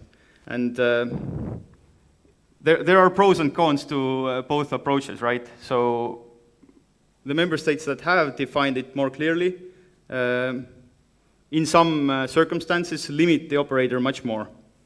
But on the other hand, if the member state doesn't define it more clearly, then each operator can have their own definition, right? Then they're not their own like exact interpretation. But we really do need this exact interpretation, because when the pilot starts planning for their mission, then they're going to have questions, right? Can I draw this line here or not? Okay, so on this map, what I wanted to point out was kind of like maybe two approaches that you could have. So this map contains a kilometer by kilometer grid. This data is in Estonia. It's published by the Statistics Board, and it's basically census data. How many people live in that square kilometer, and it's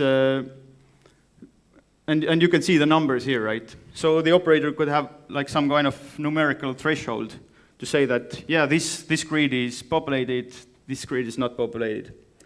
But that runs into the same problem as before with the states that have done the same grid approach, because it removes flexibility.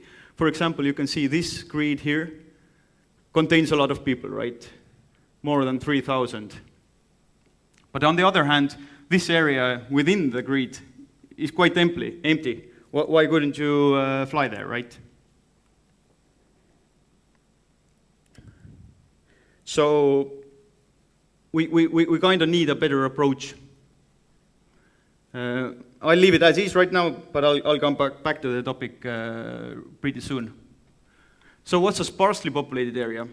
Is it like everything else besides populated area? Kind of, almost.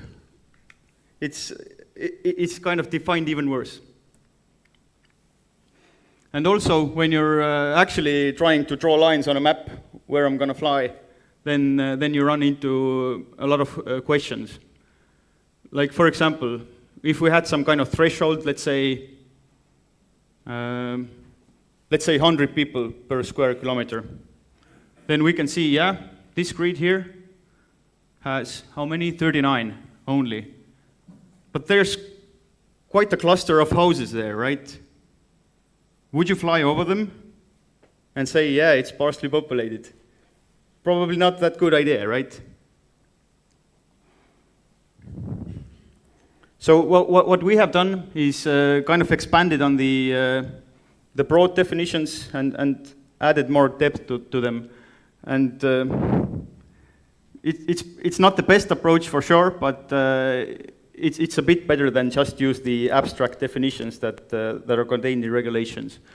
So first of all, we have used this kilometer grid approach, and we put the threshold on 250 people. And we say the grid can be considered sparse if it's less than 250, and dense if it's more than 250. But we've kind of carved out these exceptions within both grids. So if you have a sparsely populated grid, then when there are at least 5 single-family house-type buildings densely clustered, including their courtyards, or multi-apartment buildings with their courtyards, then these should be considered as populated.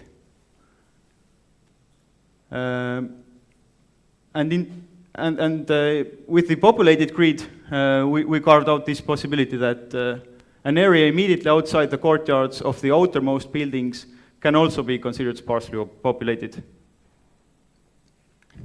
So it kind of like gives a bit more flexibility. Definitely, there can be better approaches, but this is what we have right now. So when we take some like example area again, and see that we have some like grid numbers based on census data, then we can basically plot out areas that we consider are densely populated, and this leaves the pilot with like clear guidelines where he or she can fly or where they can't fly. So moving on, an urban area, as far as I know, is equivalent to populated area. If I'm mistaken, somebody can correct me. A rural area, at some point I thought it's equivalent to sparsely populated, but actually it's not. So rural area is used in the context of air risk, and it means the volume outside a populated area and not within the aerodrome traffic zone of an aerodrome. So you could say it's a subset of sparsely populated area. It gets complicated, right? Maybe it's time for a clarifying diagram, right? So started drawing some diagrams and very quickly realized a Venn diagram is definitely not the best tool to use here. So I left it as is. So next definition, what's a ground risk? Ground risk basically relates to the risk of a person being struck with a drone, and that's it. And it has to be a person. Animals like don't count within the context of SORA. And an air risk is the risk of collision with a manned aircraft. And also something to note here is like UAV versus UAV collisions. Like the SORA doesn't care about this as much. So why should we even care about these populated versus like non-populated environments? First of all, they define the rules that we have to follow. Some flights we can do in populated environments, some flights we can't. And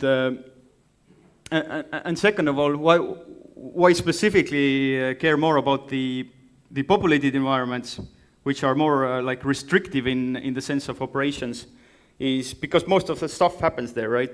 Most of the people live there, and people want services, including some services that could be provided with unmanned aircraft. Operators should consider that operating in populated environments involves greater ground and greater air risks.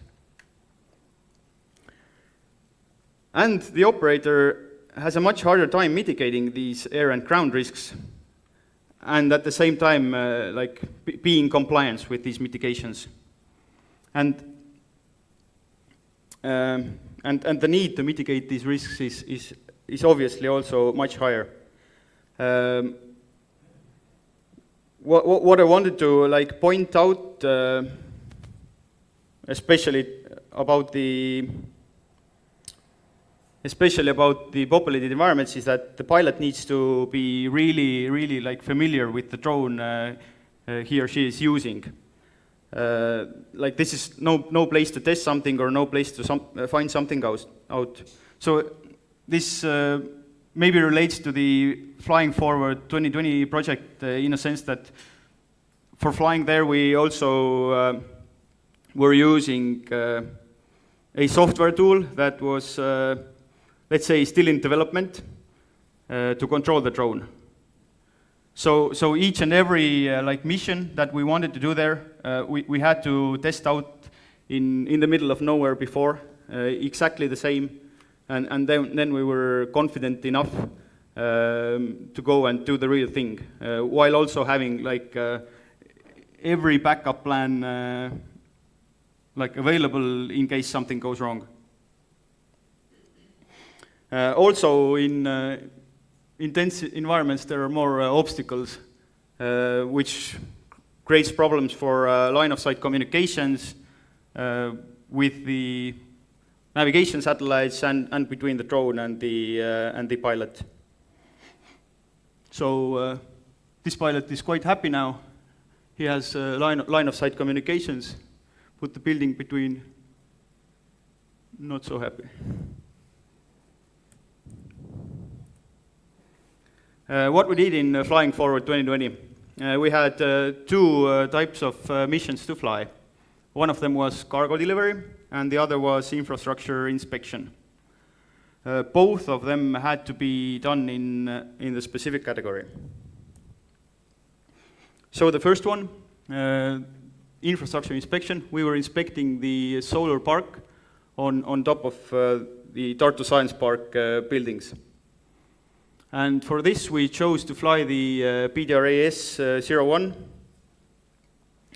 because we had defined it as a populated environment. And you can see the red outline here. This is the area that we could like control. We cordoned the area off, and everybody like that came in or went out was like under our control for the time of these flights. And the green area is where the drone can actually fly, right? And the blue outline is for the pilot for his procedures. What's to note here about this mission is that you can only fly it with a drone that has enhanced containment, which means in the context of like off-the-shelf drones, like we were using this Matrice 200, is that you have to have like fully independent flight termination system on it, and it's better to have it paired with a parachute, right? So this system we ordered from a manufacturer, and we were lucky. We just barely got it in time to do these flights. The other mission was cargo delivery. We chose a quite, let's say, easy route to do the flight, and it was between the like a grass field on the science park premises and the local hardware shop, and we were delivering some tools basically.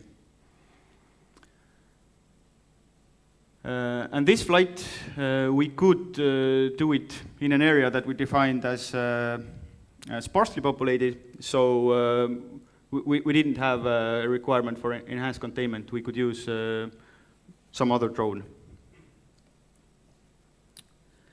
So what are the few points that I would bring out from these flights? First of all, even a generous definition of sparsely populated area leaves the operator quite little room to operate near dense settlements. So when you have your authorization to let's say, PV loss only in sparse environments, then what I mentioned before is that our flight termination system was late. The delivery was late. We got it barely in time. So in the meantime, we had a backup plan. The area of interest is here, and we basically plotted out what we could do in the area that we could like say sparsely populated, and you can see the green area here is where we could fly, and this is only at a height of 30 meters. If we go higher, then these buffers will expand, which means, I mean, the outermost buffer can't expand anymore, right? So this means the green area must shrink in size. and it's quite far from our area of interest, actually. So what we could say is often operating in open category gives more flexibility if it's possible. So for A2 subcategory, you only have to be 30 meters from uninvolved persons, or even as low as 5 meters if you have a low-speed mode on the drone. You don't have to have a controlled ground area, like for STS-01 or PDRA-01. And like versus the same operation types I mentioned, you saw the buffers here before, right?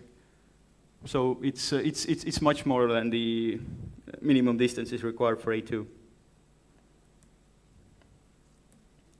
So okay, I have usually shown this like diagram to students when I talk about operating in specific category, just to illustrate like the qualitative abstract level of risk with each operation type.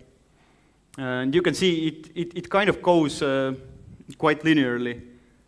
But then I plotted out the like operational flexibility, some other abstract term, which I would define more like this, that for many operations in Sail 1 and Sail 2, you may even have like less flexibility than for A1 or A2. One other point is that the specifics of the drone that you use can and will dictate a lot of what you actually can do. Let's consider, for example, return to home behavior of drones, and look at the cargo delivery example. Let's say we start here, and this is the point where we pick up our cargo, and we fly this route. What happens if we lose control signal, or for some other reason have to press return to home? So let's say we're here, then some drones will come straight back. And that means that we have left our operational volume, and we have even crossed the border of the ground risk buffer, which we can't do, right? So what are the workarounds in this case? One of the options is to use a drone that has a smart RTL function, which basically traces back the exact route that you took. If that's not available, then it's not flexible at all, but you could consider doing separate missions, straight leg missions, and landing in between just to update the return to home point. So, all right, some technicalities, but what kind of effort am I looking into when planning these flights? First of all, to get your operational authorization as an operator, it will take about 90 days for the CAA to process the application. It can and usually will go quicker, but I mean you can plan on it, right? And the processing time does depend on the complexity of what you actually request. Then even more time will go on your own preparation for the documents. So you have to write your operations manual, you have to complete your compliance documentation, everything that proves your compliance and so on. You have to kind of prepare the trainings for the personnel, and you actually have to train the personnel. Everything depends quite a lot on complexity and depends on how much time you can allocate for the work. For me, it took 6 months. Mostly because I could not allocate as much time as I would have liked, but I actually do suspect that that's the case with most operators, right? The person they put in charge of writing the procedures has some other responsibilities as well, so that's something to consider. And I would say it also depends on what kind of procedures to write. Do you write them just for compliance, just for the CAA to be happy, or do you write them more for your own use? So the guys that actually take the drone and go flying understand it really well, and so the latter one is what I obviously suggest. So where did this process take us? We can fly a few PDRAs. They're all in the Sail 2 risk level. We can fly PV loss only in sparsely populated areas. We can fly in populated areas. We can only fly V loss, but it's quite restricted in its utility. So it's there's quite a steep gradient between what you could expect, right, and what you actually get in reality. So what about this, all this buzz about like automated pizza delivery and flying cars and this sort of stuff? When will this get here, right? So first of all, it requires better drones, either a design verification report that's issued by EASA, or even a type certificate. I would say it's very difficult for an operator to go above, let's say, Sail 2, Sail 3 with their first application. It's like much easier and makes more sense to do it in small steps, just as you, sir, previously recommended with certification, right? You divide the problem into smaller manageable sections and conquer them one by one. But I think we will get there. It will just take a bit more time and most probably be a lot more boring than anticipated. So the field is complex. The pieces of the puzzle all have to fit together, the pieces of which some don't even exist right now.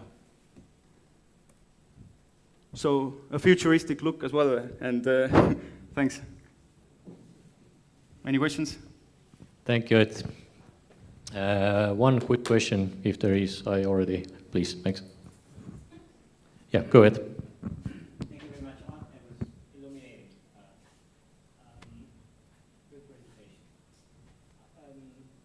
I would like to ask you, since you're an expert, since you actually know drones operationally, what is the life cycle of a drones, and what is the operational life of a single, a single machine?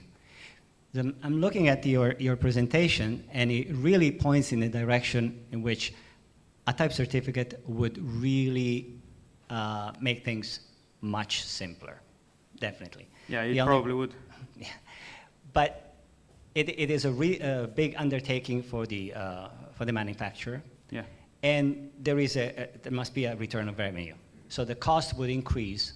But at the same time, I was looking at this machine, and the previous question that I received during my presentation is, that the technology is advancing very quickly. So what is the actual life cycle of one machine, and what is the actual operational life of one machine? In other words, the whole type certificate, if it was a type certificate, what would be the operational life? What the order of magnitude, like 5 years, 10 years? I mean, for aircraft, it could be of the order of 30, 40 years. Yeah, yeah. But what is for one of these machines? Yeah. So what I would say, right now, it really greatly depends on the type of drone we're talking about. So most like off-the-shelf drones, like, I don't know, DJI drones, Mavics, even the matrices for professional users, there's quite a strong sense of planned obsolescence in their life cycle. So at some point you understand that this drone doesn't enable you some stuff, and it's not even upgraded anymore. The software is not updated with the let's say the features you would need, and constantly new types of drones come online. Also some, for example, professional drones that have defined like maintenance cycles and maintenance procedures, because a lot of the smaller ones don't even have these defined.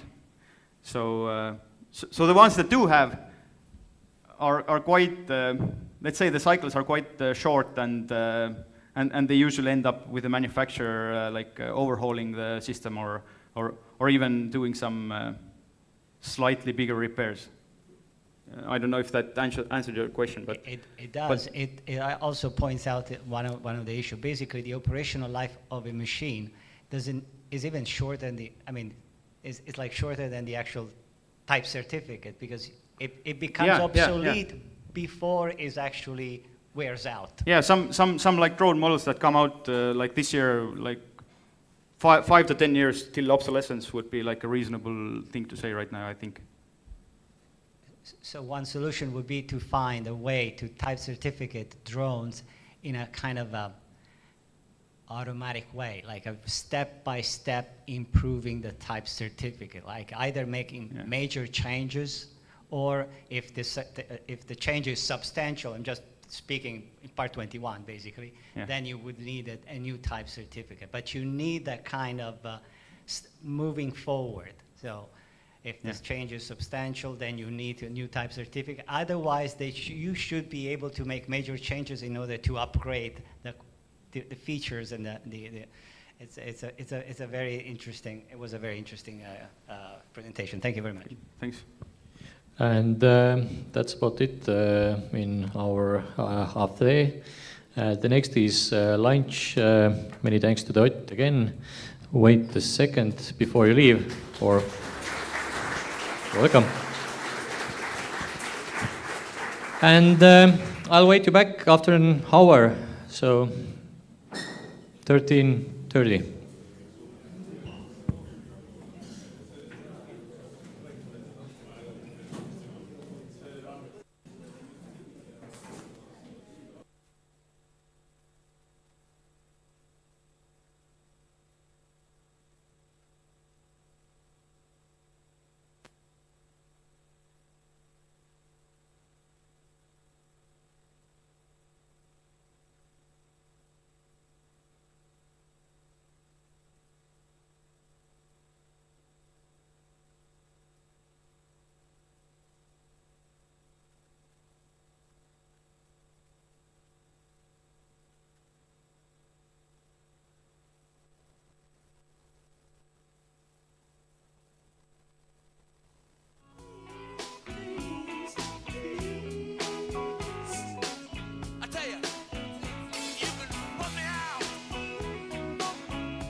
the sound of your own wheels drive you crazy.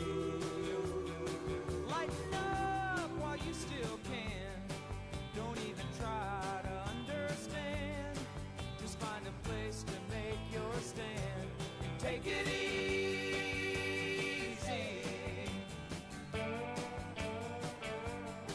Well, I'm standing on a corner in Winslow, Arizona, and such a fine sight to see. It's a girl my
Here comes the sun, I say it's alright.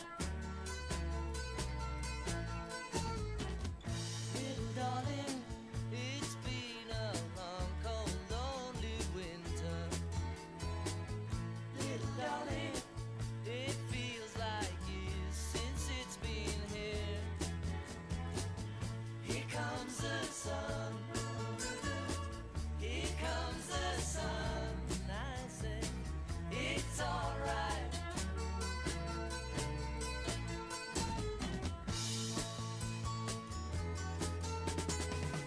Little darling, the smiles returning to the faces. Little darling, it seems like years since it's been here. Here comes the sun. Here comes the sun. I say it's alright.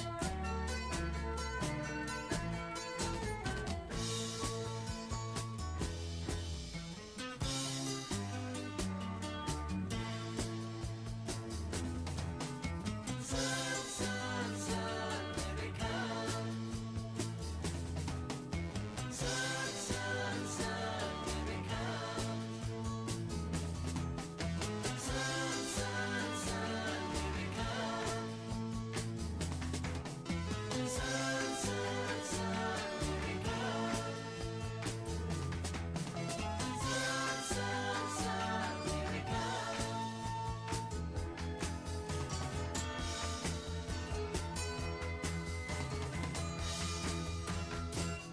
Little darling, I feel that ice is slowly melting. Little darling, it seems like years since it's been clear. But here comes the sun. Here comes the sun. I say it's alright. Here comes the sun. Here comes the sun. It's alright. It's alright.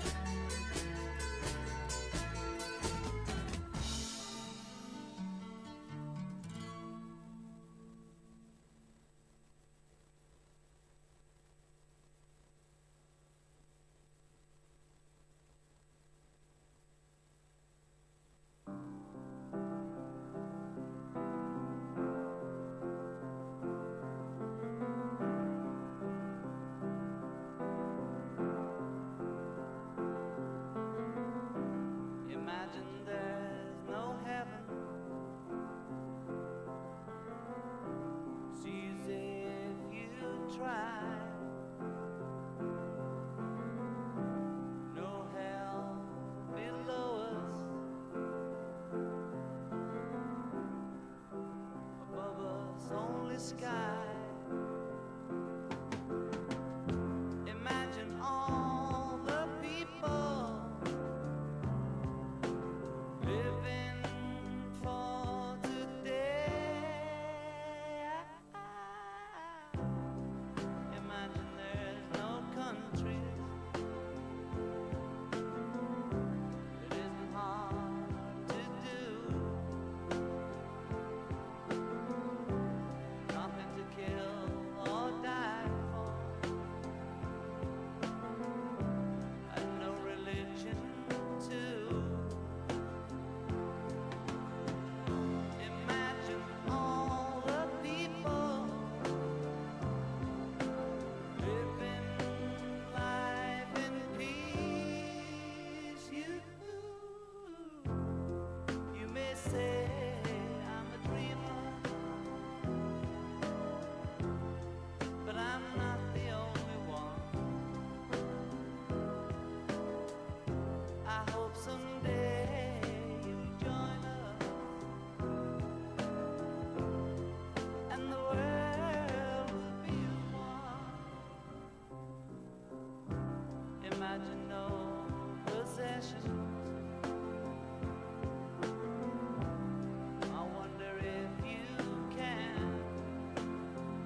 I started out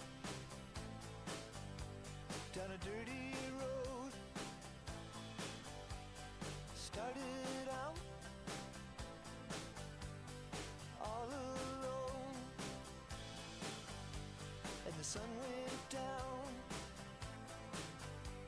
as I crossed the hill, and the town lit up. The world got still. I'm learning to fly, but I ain't got wings.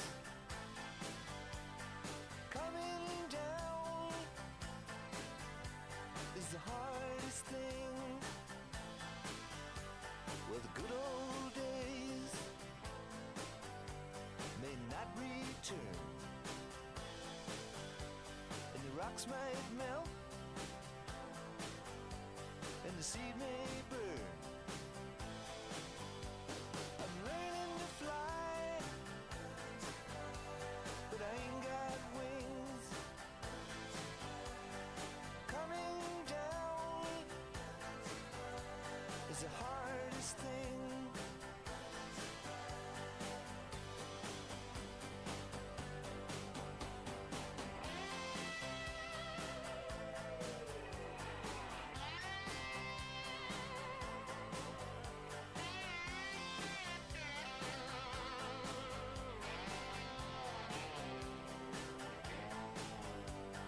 Some say life will beat you down and break your heart, steal your crown. So it started out for God knows where. I guess I'll know when I get there.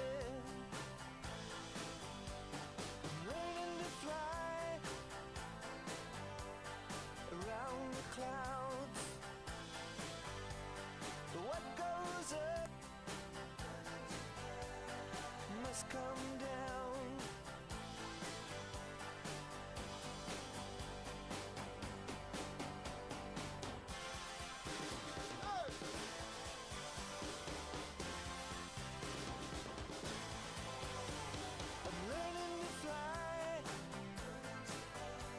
But I ain't got wings. Coming down is the hardest thing. I'm learning to fly around the clouds, but what goes up must come down. I'm learning to fly.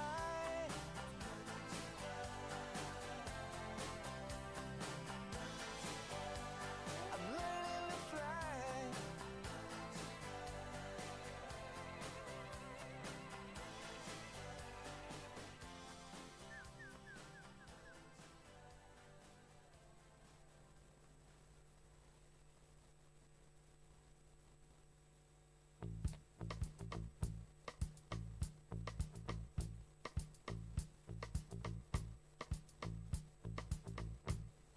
The woman was a dream I had, though rather hard to keep.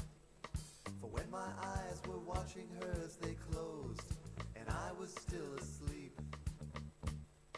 For when my hand was holding hers, she whispered words and I awoke. And faintly bouncing round the room, the echo of whomever spoke. I awoke, and faintly bouncing round the room, the echo of whomever spoke. The place I sought was far beneath the surface of the sea. My sight was poor, but I was sure the sirens sang their song for me. They dance above me as I sing. I see them through a crystal haze.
an old man along the way, hoping to find some old forgotten words or ancient melodies. He turned to me as if to say, hurry boy, it's waiting there for you. It's gonna take a lot to drag me away from you. There's nothing that 100 men or more could ever do. I bless the rains down in Africa. We're gonna take some time to do the things we never had.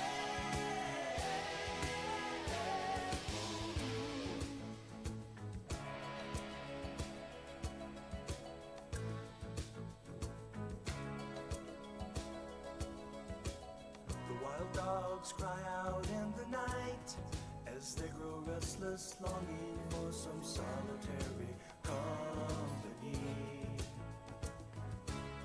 I know that I must do what's right, sure as Kilimanjaro rises like Olympus above the Serengeti. I seek to cure what's deep inside, frightened of this thing that I've become. It's gonna take a lot to drag me away from you. There's nothing that 100 men or more could ever do. I bless the rains down in Africa. We're gonna take some time to do the things we never had.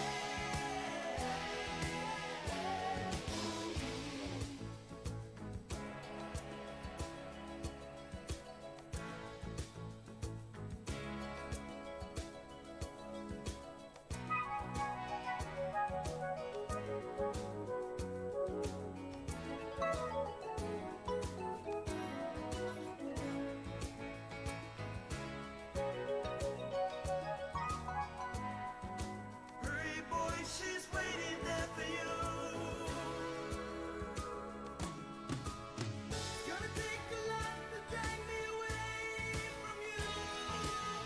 There's nothing that 100 men or more could ever do. I bless the rains down in Africa. I bless the rains down in Africa. I bless the rains down in Africa. I bless the rains down in Africa. I bless the rains down in Africa. We're gonna take some time to do the things we never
trying to get up that great big hill of hope for a destination. I realized quickly when I knew I should that the world was made up of this brotherhood of man, for whatever that means. Into a crisis times when I'm lying in bed just to get it all out what's in my head. And I am feeling a little peculiar. And so I wake in the morning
try all the time in this institution,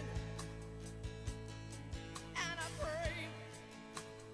Oh my God, do I pray? I pray every single day for revolution into a crisis times when I'm lying in bed just to get it all out what's in my head, and I am feeling a little peculiar into a week in the morning, and I step outside and I take a deep breath and I get real high and I scream from the top of my lungs, what's going on? And I say, hey, yeah, yeah, hey, yeah, yeah. I said, hey, what's going on? And I say, hey, yeah, yeah, hey, yeah, yeah. I said, hey, what's going on? And I say, hey, yeah, yeah, hey, yeah, yeah. I said, hey, what's going on? And I say, hey, yeah, yeah, hey, yeah, yeah, yeah. I said, hey, what's going on?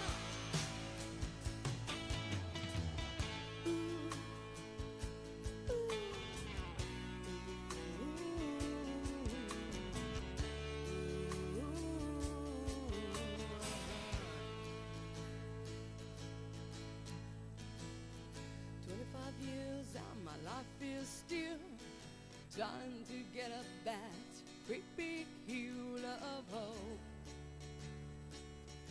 for a destination.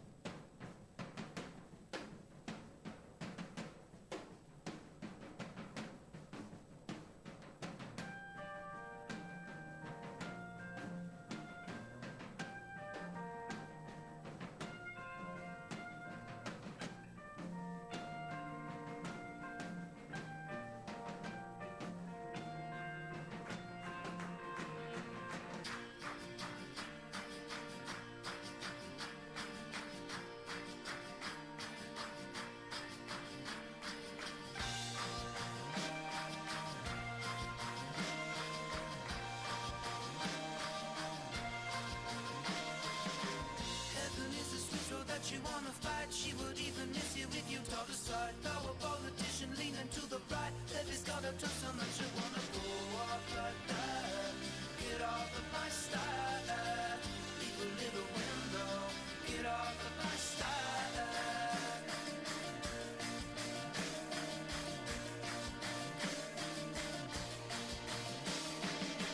Now we wear some colored yellow uniforms. Sky is burning, but at least you know it won't. Go and run yourself a million miles. Open up the colors on out and you go walk like that. Get off of my style. Leave a little window. Get off of my style.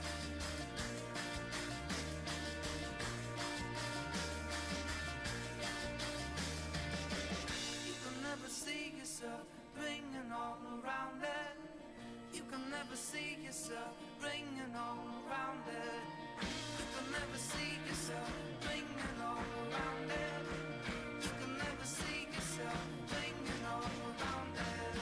1 2 1 2 1 2 1 2 1 2 1 2 1 2 1 2 1 2 1 2 1 2 1 2 1 2 1 2 1 2 1 2. Is it on here in the back? Yes. Now it's better. 1 2 1 2 1 2 1 2. Yeah, that sounds better. Thanks.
Don't let them fool you.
Welcome back. Let's find our seats and start with the second half of day. At the beginning, we focused to the safety culture. The second half of the day will more look into the business-wise.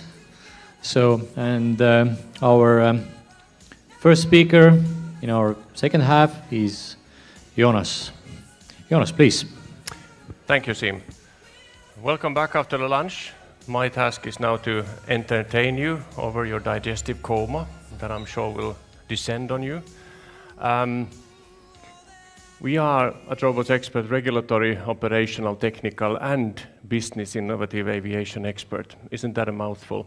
So we work heavily with regulation, both SORA and a drone regulation. We work with use-based regulation a lot.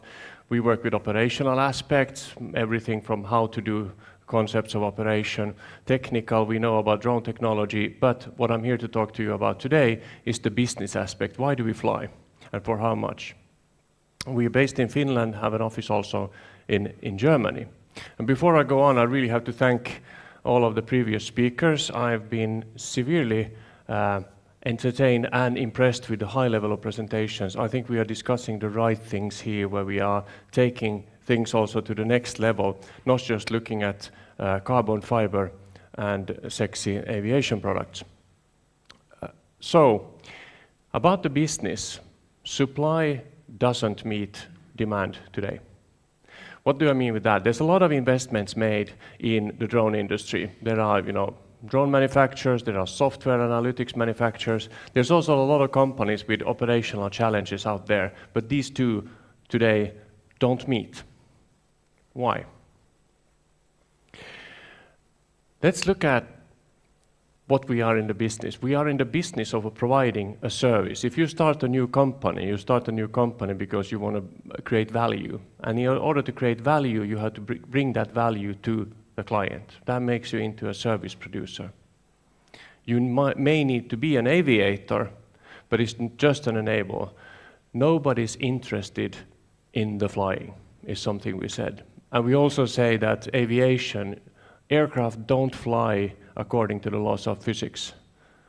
They fly according to the laws of money. So we need to make sure that we can afford to be in this business. There are 3 dimensions typically in any project and any service that we need to balance. There's quality, there's speed, and there's cost. And traditional wisdom has that you can only have 2 out of 3 at any point in time. You need to consider all 3, but you can only differentiate yourself by 2. If you want to have something that's the best quality at the lowest cost, is not going to happen if you also want to have the fastest delivery. But in this context, let's take it to the next level and see what do we mean by that. So with speed, you need to know what is your demand, understand the client need. If you are in a drone logistics, are they moving big, small, quickly, slowly, once a day, many times a day? What are you trying to do as a service? For instance, in medical logistics, you look at, hospitals, they have big crates of stuff. They come once a day and they put, towels and Band-Aids and stuff. But at the other end of the spectrum, they might have medicines that are mixed at the hospital and that has to be consumed within 1 hour. You might have a city with several hospitals and you have a specialist in each hospital that costs €1 million to maintain each year because salaries are expensive, readiness is expensive. What if you could, with a drone taxi, lift this doctor and this specialist to the right hospital? Maybe you could pay 500,000 for this one. So understand what is it that you're trying to do. Make a service of it, do a service design. And it's all in the execution. Nobody's paying you for best effort. Only results matter. So let's go into the top left. Know-how. Max talked about that you need to know what game you're in. You need to have the skills of airworthiness if you work with airworthiness systems. You need to have the skills of an operator if you are managing an operator. And if you're a pilot, you need to have the right training. Diligence. culture? You can call it many things. Are you just here for the time, 8 hours a day and getting paid, or are you here to make a difference? So what is the diligence? Are we working towards a result or just to work an effort? And the capabilities, what kind of equipment do we have? Do we have effective equipment? Which brings me to the last one. You have the cost drivers, the drone, the personnel, and the way you do things, the operating procedures. You need to be aware and consider all of these dimensions. So let's drill into only one of them today.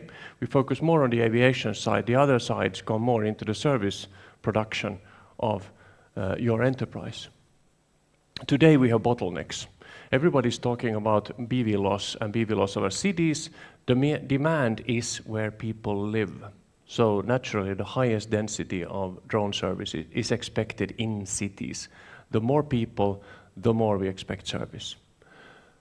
There's no aircraft. If you want to buy, go to a manufacturer, I want to fly in Sail 3. Do you have something to sell? Today the answer is no. Sail 4?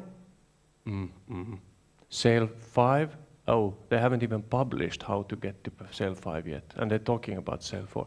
So we don't even have the tools today. And then certified category.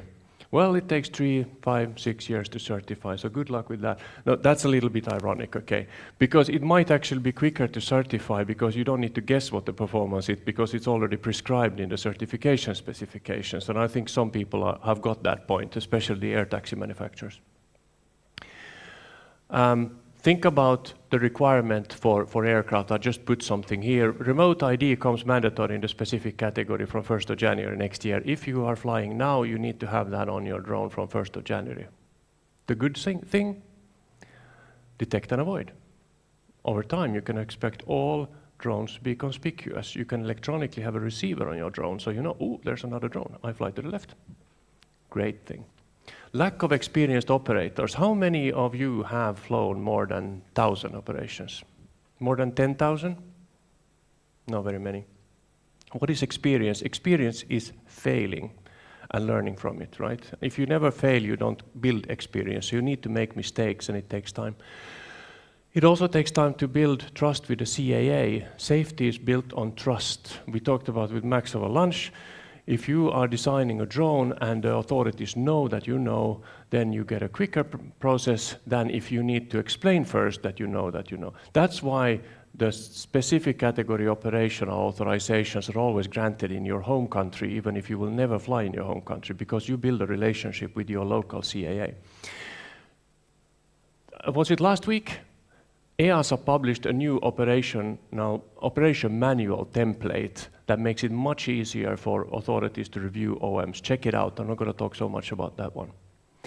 We completed the first look light UAV certification manual and processes for a client. It was an eye-opener experience. The instructions are like a crow's nest. They're all over the place because there's not been time to consolidate it. But when you consolidate it, you have a safety management system. You have clear roles and responsibilities. You have very, very good basis to stand on to make systematically safe operations. I really recommend you, even if you are not going to Sail 4 or will apply even for a look, if you want to make systematic drone operations and take it to the next level, start already very early on by writing a look manual, start acting to it. So when you already warm and have experience, then you can go to the authorities and say, we already been operating 6 months according to this manual. It's going to accelerate some things. And don't think that moving inside of EU is going to be easy. Every country is sovereign in Europe. Everybody thinks that they are unique. Everybody thinks that they're France. Trained pilots, if you are scaling up your operations, do you have access to trained personnel? And then access to airspace. When you want to operate, you can do beyond visual line of sight in Estonia with EAN's permission. You don't need a danger or restriction area. If air traffic control will segregate a sector for you dynamically, it's fully in the regulation and it's allowed. And that's how many people are flying this everyday flight in Europe with this method today. No danger area, no restriction area, no use space area, but air traffic services, if they want to play with you. Restricted or danger areas, and now coming U-Space, airspace. I'll be happy to hear more about what's done in Tartu with all of these exciting developments. And also, from Sail 4 onwards, you may be able to operate in uncontrolled and unsegregated airspace if you have the sufficient level of airworthiness, operate a look certificate, and you have a detect and avoid solution to support it. And that's the holy grail for many, to be able to fly freely. So we are in the service design. We must focus on the money. We must focus on the service. We want, when we apply for an operational authorization, if it takes 3 months, probably this year already went, the customer changed twice during that time where they want to operate. So it's not possible. We need to get it down to sub 1 month. 2 weeks for a SORA review should be the objective in the industry. Is it easy? No. Can we do it? Yes. Can we do it with current SORA? Probably not. Can we do it with better PDRAs? Maybe. So as an industry, we need to work on getting up the speed in the system whilst not making it less safe. So you have to know aviation. If you work in drone service, you are doing 2 different things at the same time. You are starting a business, and that's enough. But you also becoming an aviator, and you have to do both. And it's hard, and that's why we don't see many of these that are BVLOS yet.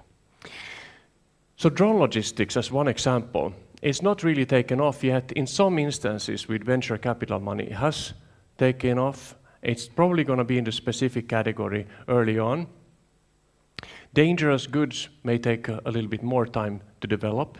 You need to know the specifics of your cargo as well. And when you do drone logistics, you have to be aware that you are not doing it in isolation. You're doing it for people, around people. There might be a lack of public acceptance if you start buzzing around the bedroom floor 24/7. So therefore, a dialogue with the city, the local community, becomes an added complexity to starting your business. But like with certification, if you start early, you will succeed. The other thing with starting a business is that if you are flying in the summer, all is good, well and dandy. But if you are aiming for year-round operations, which you have to do if you want to earn your money, you have to also think about the weather. And it's not too difficult to do a weather analysis. We've done it many times. And for instance, city of Helsinki, city of Stockholm, city of Tallinn, icing will probably restrict your operations more than 50% of the time in December and January. Be aware. Are you then not going to serve your customer? Or are you in the service business? Nobody cares of best effort. Oh, we couldn't fly, it was icing. Yeah, the blood is going bad on my laboratory. Nobody cares.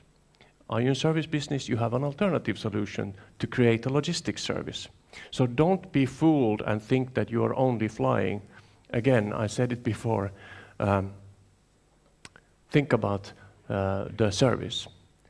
And you have to engage with the ecosystem. The Airmore project, which Robots Expert is a partner of, a sister project to Flying Forward, we are publishing now the next edition of the guidebook for UAM integration. If you know what an MBA is, Master of Business Administration, those of you who have gone an MBA know it actually means married but available, because you spend so much time away from home. But that's a joke. You really have digestive coma. So this is intended for cities, also medical stakeholders, because it draws on emergency medical services examples, but also operators. What are the elements to think about? Air risk, ground risk, integration to the ground infrastructure, policy making, operational environmental attractiveness, and how to integrate into business models with an integration toolbox. So this is like an MBA level course into what do I need to be aware and cognizant of also when I speak to cities, because the cities have a monopoly of building the urban environment, and aviation is landing in the cities, so naturally they want to have a part of it. Even if the regulation is saying that the aviation authority gives all the operational permits and everything, you cannot ignore this if you want to make a sustainable business. So let me go through 10 pitfalls when starting a drone business. Oh, shiny carbon fiber. You go to an exhibition, you see these propellers and electrical motors and blinking lights. It's nice. Don't fall in love with the technology. It's just a tool. But everybody's recommending this platform. We've seen it over and over again. Pushing with a string does not work. I have a solution. Where can I find a problem? Nobody's having a problem for my solution. Don't start with the platform. Don't buy a drone until you qualified. What do you want to do? If you have a logistic drone, yeah, great, it's logistics drone. Do you need to fly at night? Can it fly at night? Do you need to fly with people? All of these questions. What is the cargo you need to manage? Different questions. Even if you are that. So start first with the demand and go to the supply and the solution second. High mix, low volume versus low mix, high volume. What do we see with advanced drone operations today? We see the flying forwards, we see the air moors, we see other projects. You do one flight, you do two flights, but you do hundreds of different missions. Do we get experience? No. As an operator, if you're in the service business, pick one ConOps and make it a lot. Low mix, but a high volume. That's how you build experience.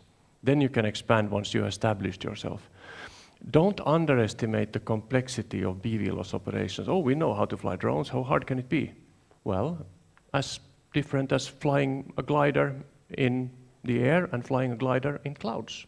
If you don't know what you're doing, you're breaking up your aircraft within 2 minutes and have to parachute. Don't lose sight of the end goal. Provide a service. Oh, we can't fly, we're out of business. Well, if you can't fly, you take the taxi.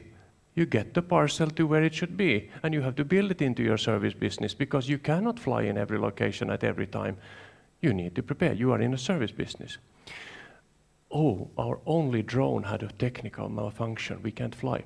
How many of you have experienced this? Oh, the drone costs 60,000 euro a piece. I can't afford more. But if you lose that 300,000 client, maybe you could afford it. So don't put everything in one basket. Forget to do your own testing. Oh, yeah, we've done a couple of test flights, and now that we get this, we're going to be operating 7 days a week, every day. We're going to get a lot of experience very quickly. Yeah, you will fail also very quickly. And then the customer will be on your back and saying, didn't you test this at all? Yeah, okay. And this is not an obvious one, but it is an obvious one. You need to be able to fund the journey. It takes longer. Engineers know that if you're a private person and you're planning to build a house, you take all the costs in the budget times pi, 3.14, and then you get an accurate cost estimate that has a little bit of room in it. The same goes here with the time. Oh, I can do it quickly. We will be up and running in 6 months. We have this client. The client bailed out after 3 months. You have no client, and it takes 1.5 years to get the new client, or before you are ready to do this 24/7 as you promised. So it takes longer. It takes much, much longer because it's not just about you. It's also about the authority. It might be about the frequency authority to get the mobile network permits, etc. And I've done this mistake number 9 myself. Oh, we have this drone system. We don't have a client at the moment, so we'll jump at any commercial opportunity to fund the journey. Whilst we were doing that, we lost a lot of other opportunities that we could have had if we were all selling instead in our target market rather than flying out for covering farming fields. And don't be afraid to share and don't try to do everything in-house. Oh, I'll do this in an afternoon. You're probably right after you spent 1 month learning how to do it. So engage with the people in the ecosystem that knows the game. Not everybody has the same kind of knowledge. Talk to people. Not every discussion costs money. Try to network out. Try to get the support. There's a lot of goodwill for this industry out there, especially if you work in public sector services with either serving the city with situation awareness or medical domain, but also inside of this industry, you talk to EAVA and they will be happy to brainstorm with you how they can help. So don't be afraid to lose your idea. It's difficult enough as it is. So what are the things we do? We work with our clients, demand scouting, concept of operations, business case, service validation, systematic approach. You need to take one step at a time and look at what is the use case. You need then to build a concept of operations, thinking about other things also than flight safety. You need to think about cybersecurity, you need to think about privacy, you need to think about environmental sustainability, you need to think about public acceptance. There's a lot of things that you need to do for the aviation bit in addition to your service design. And in order to get the service design right, you then have to know what is the value of the existing process, what is the value of the new process that you're doing. Car salesmen, they spend time cleaning bird poop out of cars that are stored outdoors. How much do they have to pay for that? What if you could do an open category flight, come once a week and scout, and they say these 10 cars, you can count them. You don't need to have a flight permission for everything. You might be able to do a lot of business in the open category. So start with the service. I think I said that a few times already. And then don't stop when you succeed. You need to think ahead.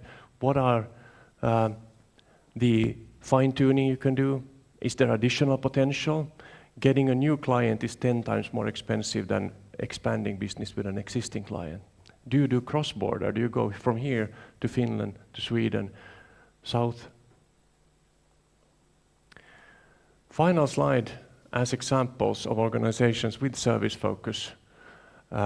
If I still have that minute.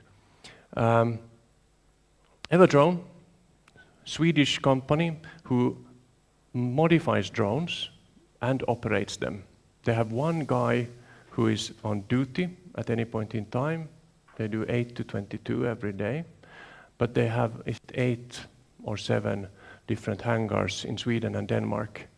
They're fully automated. When you call 112 and the operator of 112 calls the ambulance, they just click the button and it's an integrated alarm that goes to their system that starts to boot out the drone and wake up the pilot that you have a liftoff in less than 1 minute. They saved a life in, December 21, where the defibrillator, which they deliver, they fly out and within 6 kilometers radius. And from the alarm until it was on the ground, it took 3 minutes and 19 seconds. And that life was saved. They have made a lot of they've made over, what does it say there? Over 18,000 autonomous flights and over 3 million simulated flights. So I've spoken to them a few times and asked, could you do drone logistics because you have this great hangar and all of that? And at the end of the day, they said, no, we're vertically integrated. We're solving one problem now and we do it a lot. They stay with their focus. I think they're now expanding a little bit, but they're established as a flyby guys. We don't just fly drones, we unlock insights from above. In Germany, per year they inspect 6,000 telecom towers. They do drone light shows. They do a few things where you repeatedly need to generate data for digital twins. And why do they succeed? They succeed because they can do it, but they also put a lot of demands on the client. They are not saying yes to everything because they know their game and they say, we can't do it. It's not safe. Okay, can we do it some other way? Yeah, we can do it another way. Here is how we do it. And then they do it. Today, telecom tower inspection, they do it in the open category. They still need a lot of permits because it might be on top of a police station. Go and fly a drone there without a permit, good luck. But they get the permit because it's for a telecom operator and they do it. So they focus on providing a service. Radai, they do scouting, what do you call it, prospecting. They fly with a magnetometer over large areas, hundreds of kilometers per flight in danger areas, northern part of Finland, Australia, other places where you scout for raw materials. They built it from this magnetometer up and then they constructed a drone around it and they have been flying many, many years and they don't do anything else because they provide a service. And the big mining companies in the world, they pay them so they can keep doing it. So again, to summarize it, we have a lot of challenges in the aviation domain, starting a business with drones, but it's even more important where I started, that supply to meet demand. The drone industry, out of juice here, so maybe my time is up. As a drone industry, we have to stand in front of the mirror and say, have we been good enough going to prospective customers and explain to them the service that we could provide them? Or are we expecting them to look at our flying part and they come up with the ideas? They don't know what we can do with drones.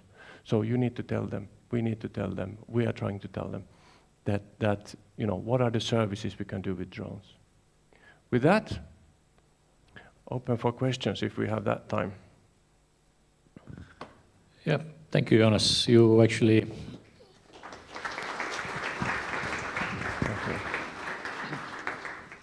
you already answered plenty of the questions that I had prepared.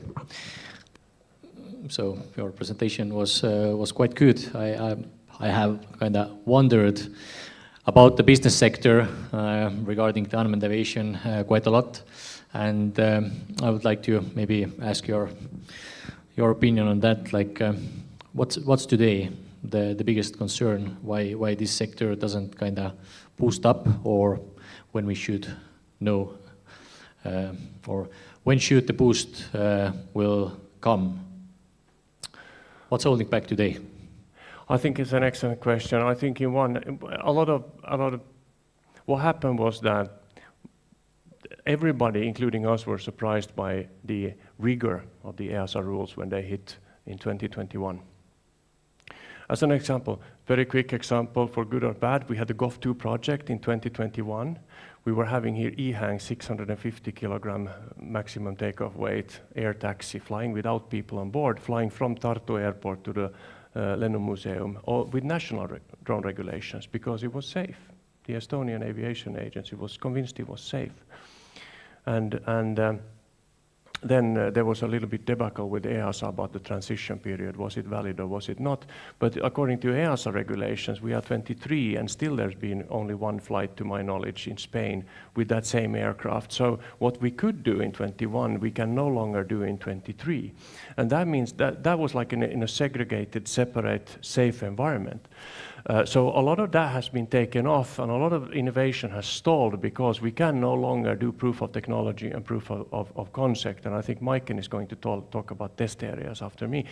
So be sure to listen for that one. And at the end of the day, a lot of if you're selling a service, so I'm buying for you SEMA service. Let's say that it would be power line inspection. I don't know why I came up with that idea, but I want you to demonstrate on my infrastructure that it actually brings value. So I'm not happy if you fly in the middle of Gulf of Finland and taking pictures of boats when I actually want to do what power line inspection is. So we also need to enable flying over, proof of concept, proof of commercialization, and that's become very difficult. So I think to your question, now we are in a time where 23 and 24, I think we are starting to see Sail 3 capable aircraft coming out on the market. Sail 3 is going to be the next step. The other big thing happening next year, we expect next summer that SORA version 2.5 is going to be published, and that's going to make it much easier to deal with ground risk and also what is the exact ground risk class of drones. I made some calculations, we've gone down to the physics of it and see that you have a much easier way once you grasp the math to make your safety case to the authority in a way that you can agree on, is this safe or not? So I think regulator is learning, industry is learning. The problem is that this is a chicken and egg problem, that the regulations are not ready, and they're asking all the operators to tell that it's safe, and the operators looking for regulation to say, how should I tell you that it's safe? And then it becomes so this is how we're wiggling with too many years, and we're losing momentum. But I think it's going to be a short-term pain for a medium-term gain. Once we start getting out of this fog, we are going to have airworthy drones that are acceptable to fly over urban areas, and the general public is not going to be scared that there's popcorn falling out of the sky. So I think it's a necessary needle in an hourglass, but we are still in this thin bit for this 1, 2, 3 years, but it's getting easier. Thank you, and I'm happy that you thought it out. I've thought kind of the same way, that neither of the sides, from either whether it's a technology regulator or the operator, there is a way to improve, but we kind of agreed that it's good we are here and pushing the way. Thank you, Jonas, again, and little present for you as well. Thank you. I will have better lift to drag ratio with a little bit of extra weight on, I guess. And for the next, as Jonas briefly walked in, Maiken.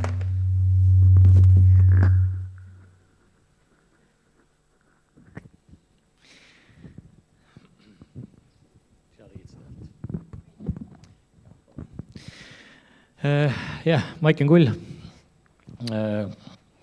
Vice Rector of Aviation Academy, and will tell us about the U-Space test area that is and will be established in Tartu.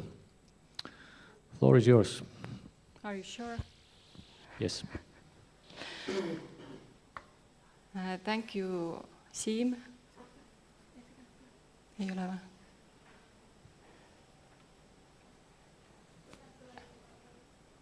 Wait. Anyhow, maybe I start. There is something wrong with sharing the slides because I see my presentation here.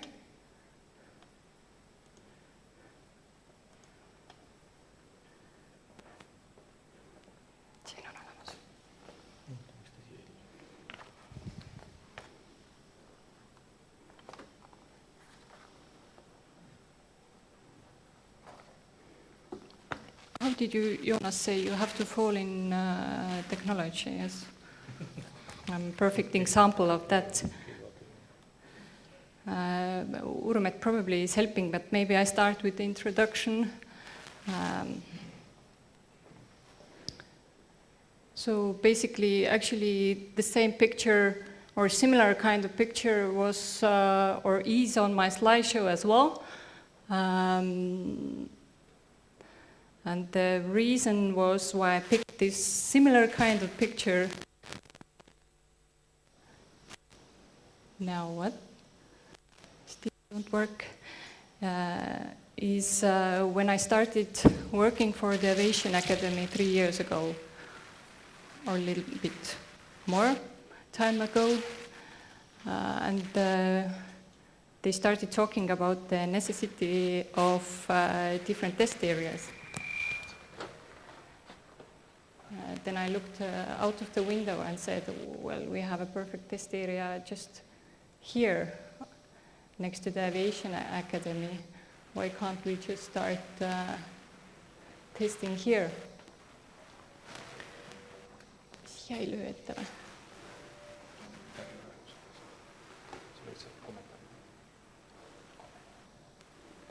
Ei ole.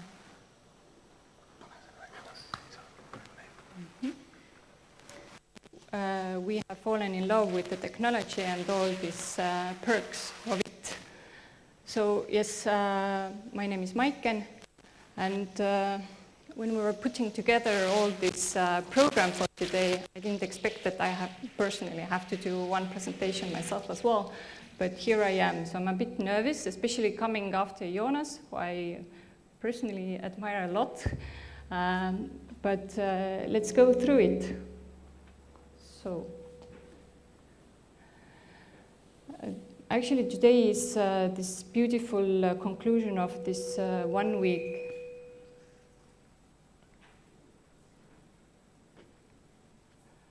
This beautiful conclusion of 1 week summer course or summer seminar as we had here in the Aviation Academy. And this picture is taken yesterday in a certain kind of testing field.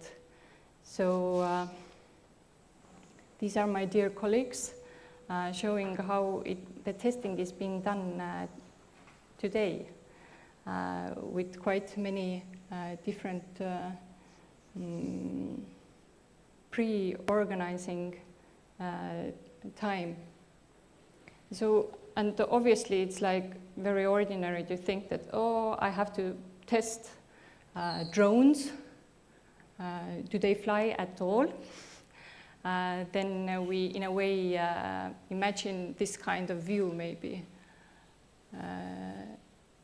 to take the van full of gadgets and then just drive somewhere and to see is it possible to start testing. And the picture here is how I was visioning what testing could be. Oh, we have a beautiful airport with very good infrastructure, and why can't we just test here?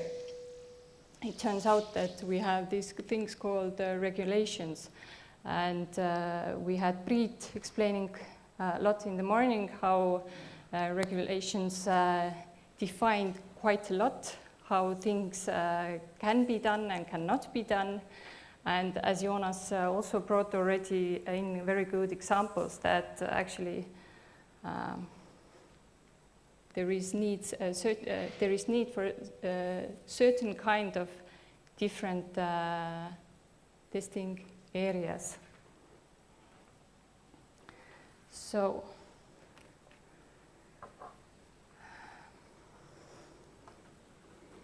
as I said, regulation and also business, they play a really significant role in influencing the necessity of different test areas for drone technologies. And there are some examples why these are important. We need testing for regulatory compliance and testing requirements per se. And even before starting with the business plan, maybe business development innovation also needs some kind of testing. What are the operational requirements? What are the compliance with local regulations? And so on. So testing areas are crucial for drone technology for several reasons. As I described, performance evaluation comes the first. So we need testing areas to provide a controlled environment for evaluating a drone's performance under various conditions. For example, yesterday we had different kind of weather expectations or signal expectations and so on. Then, of course, safety testing, which is the basis of aviation culture at all. Then regulatory compliance, as Jonas also said, many countries have strict regulations, and testing areas provide a space where drone manufacturers and operators can ensure their devices meet their regulatory requirements. And actually these include testing aspects like noise level as well, or emission, and different safety features. Privacy security testing, research and development, which is basically Estonian Aviation's main focus. So to really experiment with the new technology, sensors, software, that can enhance drone capabilities. And with the testing sites, we can lead to new innovation and continuous improvement in drone technology. And also training. We need testing areas for training pilots and operators of drones. And testing areas provide safe spaces for individuals to learn how to operate drones effectively and also ethically. And last but not least, realistic simulations or living labs, but hopefully Pirko, who will come after me, will talk more about that, why it's necessary to have different kinds of testing areas for drone technologies. So why test areas? So I've lined the S.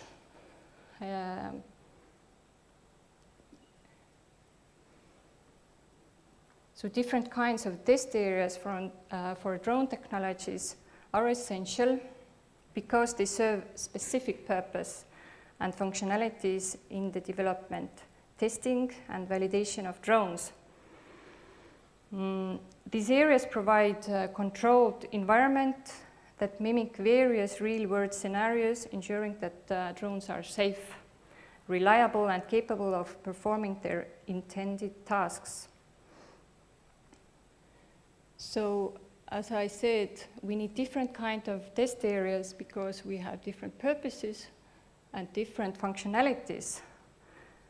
We start with the laboratory environment, then indoor testing facilities, outdoor test ranges, and we continue up to specialized test sites, tailored environments for specific applications, such as, for example, in the agriculture field or forestry or military use. And now our focus is more on the urban test environment. So we need this functionality that is designed to simulate the urban landscape, and often with obstacles like buildings and street. And the use cases are different as well, if you compare it to this agriculture use case or urban use case, unless you have some specific fields in the urban landscape. So each type of test area serves a unique purpose in the development and validation of drone technologies, ensuring they meet safety, reliability, and performance standards while addressing the specific requirements of their intended application. And test areas, in a way, can be also divided or be developed depending on their technological readiness level. And the last level, of course, is always the living lab before integrated into our full everyday life. So this is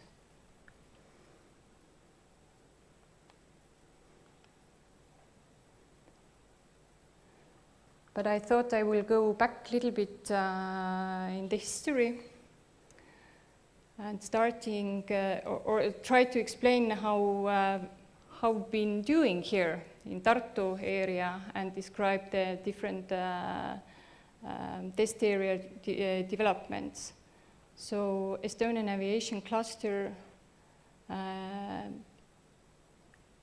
February 10th, I think actually it was 21, not 22. Was it 22? Okay.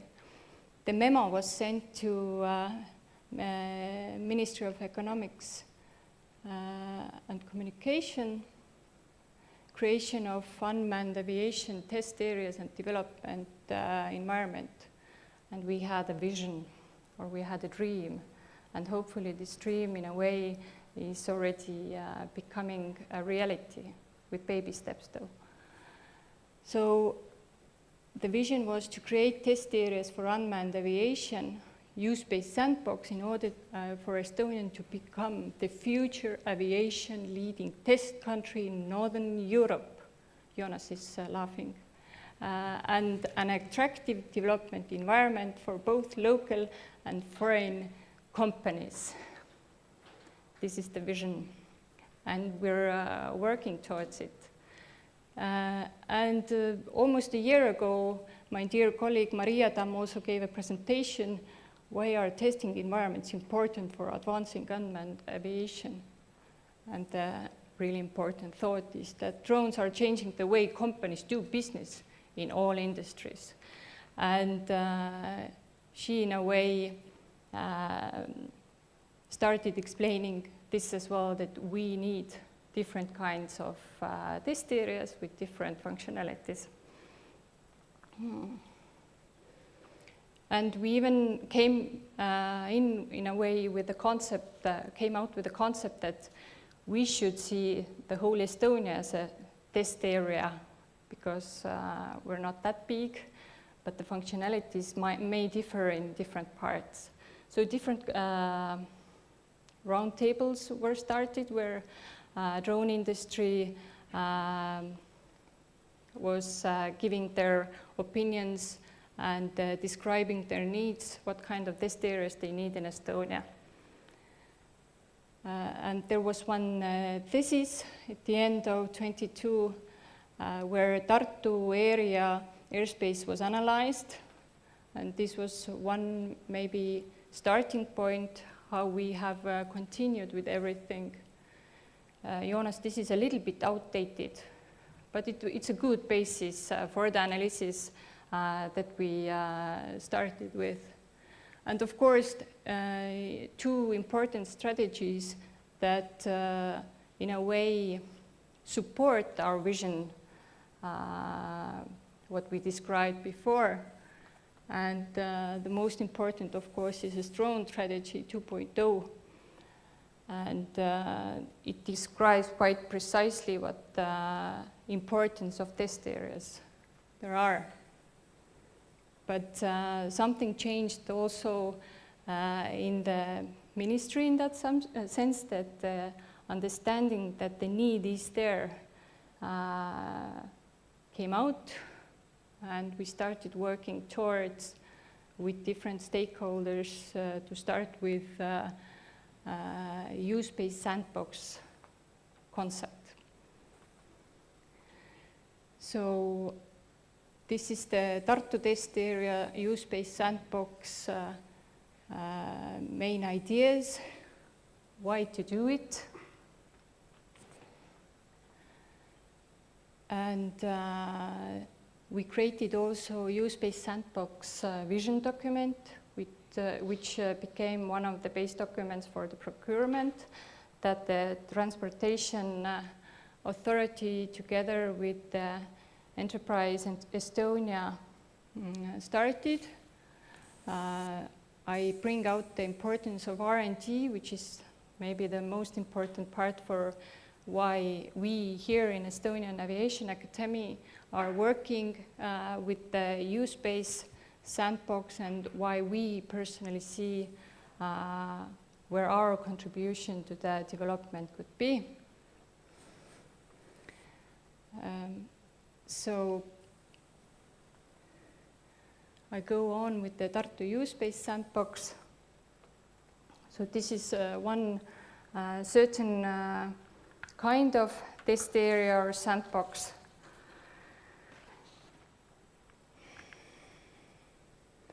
So the procurement was won by Tartu Teaduspark together with ANRA Technologies. And I especially love the acronym CACTUS. So if you need anyone to come up with good acronyms, I really suggest ANRA Technologies. CACTUS means Competent Authority Coordinating Testing in Use-Based Sandbox.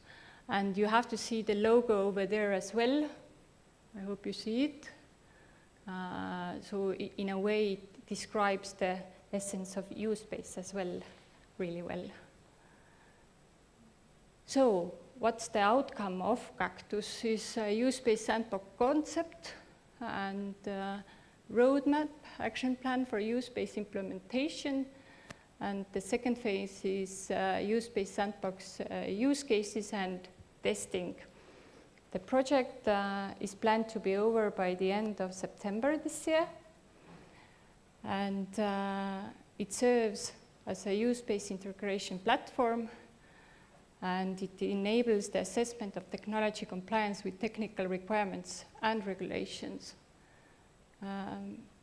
It is really important project in that sense, how it has brought together all the different stakeholders and how the discussions and the progress has been in that sense to really start understanding what are the use cases in Tartu context, what does the city needs and so on, but I hope that Pirko will take over here as well. Here are some use cases that are described that Tartu use-based sandbox in a way can support. And this is based on a poll which was taken in a stakeholder workshop in the end of June. So the most important part is validating regulatory compliance and reducing regulatory arbitrage. And testing and validating use-based services and design, and testing UAV systems and UAVs, and developing and validating operating procedures. So these are different testing sites that are taken into consideration. First is here, next to the airport, or next to Estonian Aviation Academy. Then the use-based sandbox could be created also in the area of the Aviation Museum. And also important part which has gone through also in different projects, applications, and hopefully they will become real as well one day, is that there is a corridor between the airport or Estonian Aviation Academy and the science park. So also to test different use cases and purposes. Academy's role in use-based sandbox is, first of all, supporting competent authority, so transportation authority and use-based implementation.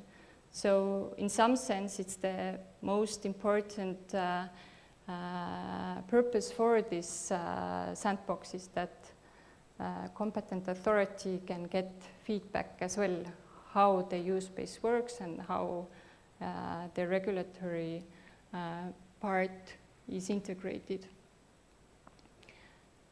Then also supporting operators in terms of technical and operational standards, and provide assistance in use-based integration.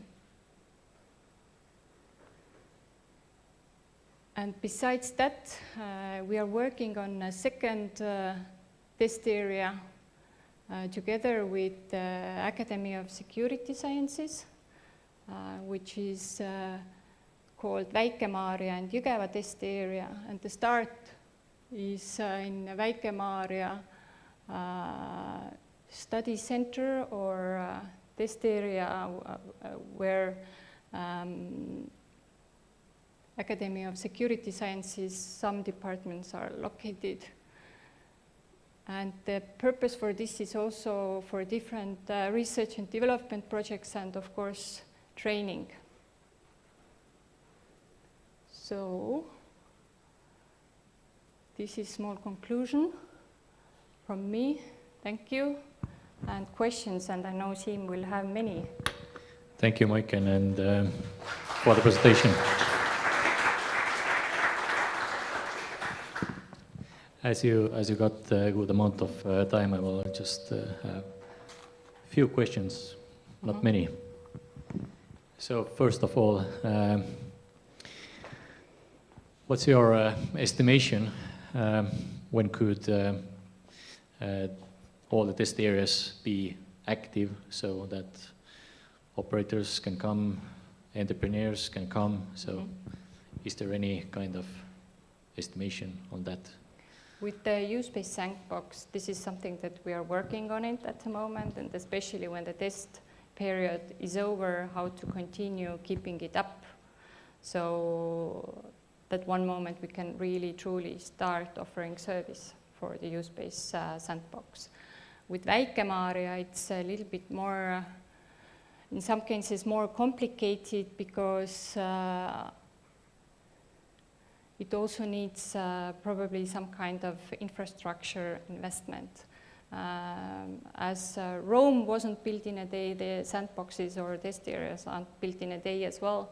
So, and we have to in a way be open as well, so the test areas can have some functionalities and we can in a way develop new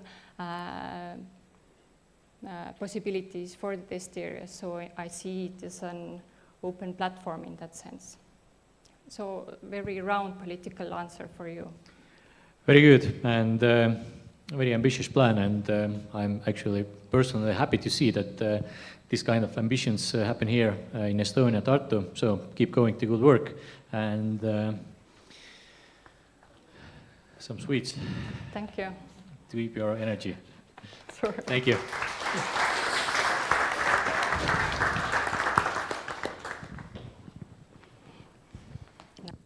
And like Maiken already said, I think 6 or 5 times that Pirko Gonsa from Tartu Science Park will take over, will cover some of the topics that were already brought in and give us more information about how to enable drone businesses. Please. Yeah. Hello, everyone. Good Friday afternoon. Hope you still are motivated to listen. I'm coming from Tartu Science Park, and our role actually is to help kind of foster and engage kind of collaboration between businesses, local municipalities to bring more innovative businesses into the region. And drone or urban air mobility is one topic which is quite high in agenda for us at the moment. I just wanted to start with one clarification. It's totally okay with deep tech businesses that solution is looking for a problem. In deep tech, when there is a huge the scale of novelty of the technology is high, it is clear that there is not a direct answer where this kind of new novel technology could be applied. And I think the drone area is also one of these, especially if we talk about cost effectiveness, what could be the use cases and so on. So when we're talking about Living Lab, then why we do the Living Lab is exactly that what is a business part. So if we talk about technology readiness levels, then all these testing sites here around the academy are probably lower than TRL 7. Living Lab will focus on solutions which have reached to the technology readiness level 7 or above. So we try to test in live environment already the solutions so that we really get the feedback that we can start to create this kind of learning loop, that we get the real environment answers, that does these assumptions what we have made maybe in laboratories, in closed laboratories, do they also work in real life? And Living Lab is an open innovation ecosystem where happens co-creation. That means that regulator, business, local authority are collaborating in developing new solutions. And this co-creation is a very crucial part of a Living Lab. If this doesn't happen, then the Living Lab doesn't function properly. But it also means rapid prototyping and testing. That means that learning cycles has to be fast. And I think if we talk about Estonia, then this kind of testing in living environment quite fast and effectively has been one of the advantages why we have such booming startup sector. And now, later we certainly will talk a little bit what means startups who are here to break the rules, and aviation, what is all about the rules, how these kind of two worlds can coexist. So, if we talk about Tartu Living Lab, then we already collaborate a lot in kind of setting up the services and joint projects with Tartu City, Estonian Aviation Academy, and all these also regulator part, which is important. I will make one more remark. I have MBA education and I have almost no aviation background. So if I say something on aviation with, so my vocabulary on aviation is very limited. So, but anyways, our role here is, from the science park part, is actually to build up this kind of very practical cooperation, find practical activities where we really can start to test various solutions and see that is it feasible or not. What we are doing is not something novel. There is a lot of happening in Europe and in the world, just a few examples. And we try to also be on the same page with front runners in Europe. And our goal, actually, because we believe that Estonia can be agile, is to be the leading center of knowledge, how to improve existing and design new products and services. So we are really focusing not on technology at the end of the day, but on real use cases of where we can use drone technologies. So one special topic what we are focusing in near future is use space. So we are not, our aim is not just to show that how it is possible to fly in open category, because we know that economically we need to move to the point where the automated flight is cost efficient, and this can happen only in use space. That means that we are also moving on this area where we want to have this novelty what use space can provide to bring it as fast as possible into the practice. Probably you know that use space is a complex system. There are a lot of elements. So, so I think this is something new what we can create in Tartu, and I really hope that what also Ott showcased, that how it could happen in special category, that we need to do it in practice and find that how to save, stay on the safe side of the regulatory part. And regulatory regulations is very important, because if we're talking about living labs, this is not about making experiences with the cost of human lives. We know that about aviation, that if we don't provide the trust for a society that we are doing things right, then we will lose the trust, and to win it back is very costly. So even so that we do the experiments, we need to know that on which technology readiness level are the solutions, and then we can say that where and how we could test it.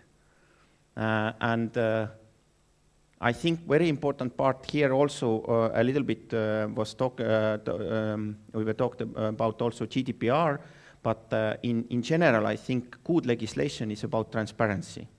And that means that if we involve also regulators in our living lab, that means that we can also, again, where Estonia is kind of a unique, that we can change legislation maybe faster than any other European country.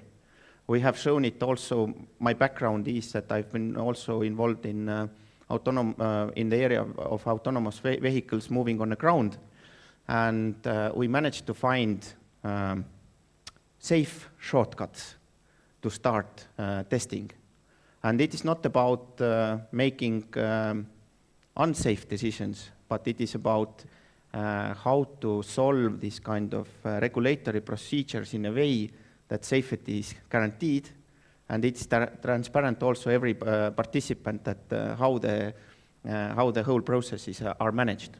So transparency is something what I think we need to look at a lot. And then if it is transparent and safe, then we can also focus that are we agile or not. Mike told about preparing the areas. I think this is important part, but here is more role on Aviation Academy. We are looking at where we can apply different use cases. And then we need to look at how much infrastructure we need to build. I personally believe that less is more, and we have to be more use effectively what we have. But certainly there are certain things what we need to prepare in a way that we can really run the tests. And we already know that which are kind of our collaboration partners, and how with them we need to start to think and prepare all the infrastructure. What we add on top of this kind of creating this collaborative environment is that we also running various incubation programs. We have a deep tech incubator called Spark Up Incubator, where we can provide, besides business mentoring, also small grant support, and we have quite long history of working together with various investor communities and also having this kind of international cooperation. We at the present we run also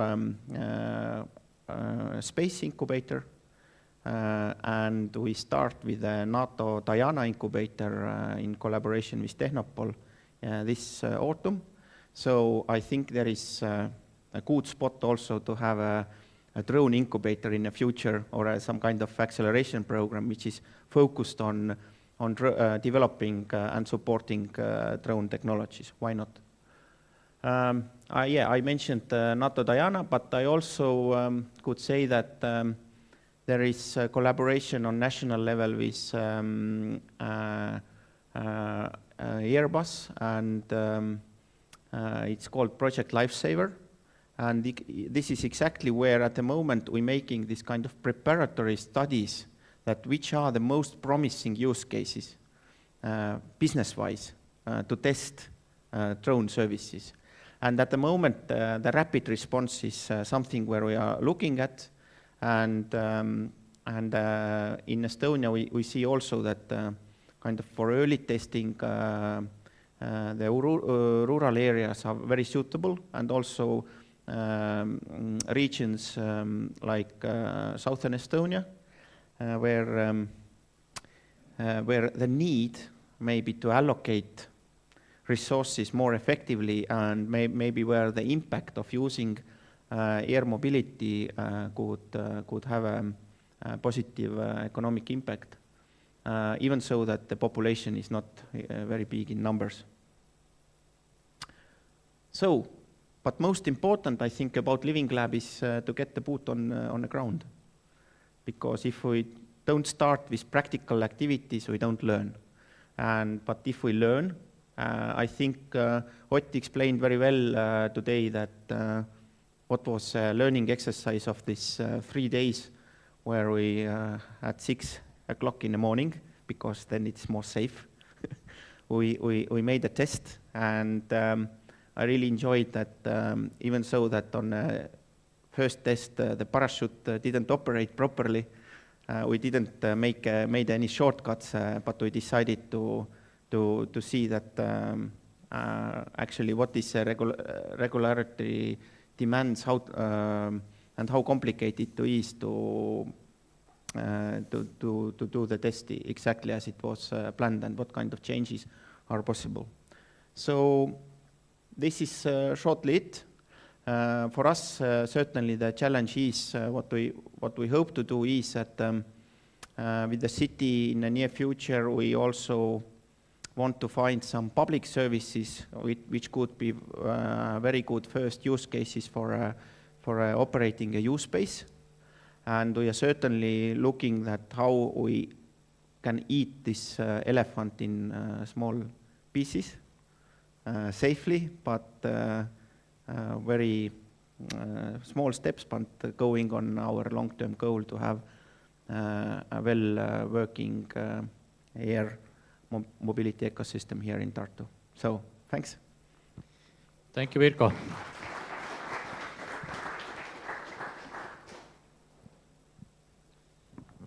And as I already saw that there is a first question, please. Yeah.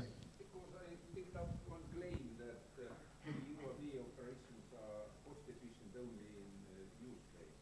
Could you please explain that? No, very good example, for example, was the test we did in this the flight in special category a few days ago. We need to have extra pilots. We need to have people to secure the area. We needed to have a lot of documentation planning. So I think all this, if we talk about, especially in urban, flying in urban area, and if we don't have a certified vehicle, then I think the human resources we need to involve for every flight, this is not cost efficient. But this is my limited knowledge at the moment. Disclaimer. I hope the question got some sort of answer. And as you already can see, there is a video being prepared. I understood, Pirkko, you would like to give some... Oh yeah, we have participated in a project of Flying Forward, and we have just 2 short videos to showcase what the living labs. One is then a living lab of Eindhoven, what was their test, what they were doing, and then we have a short video also what we did in Tartu a few days ago. Okay.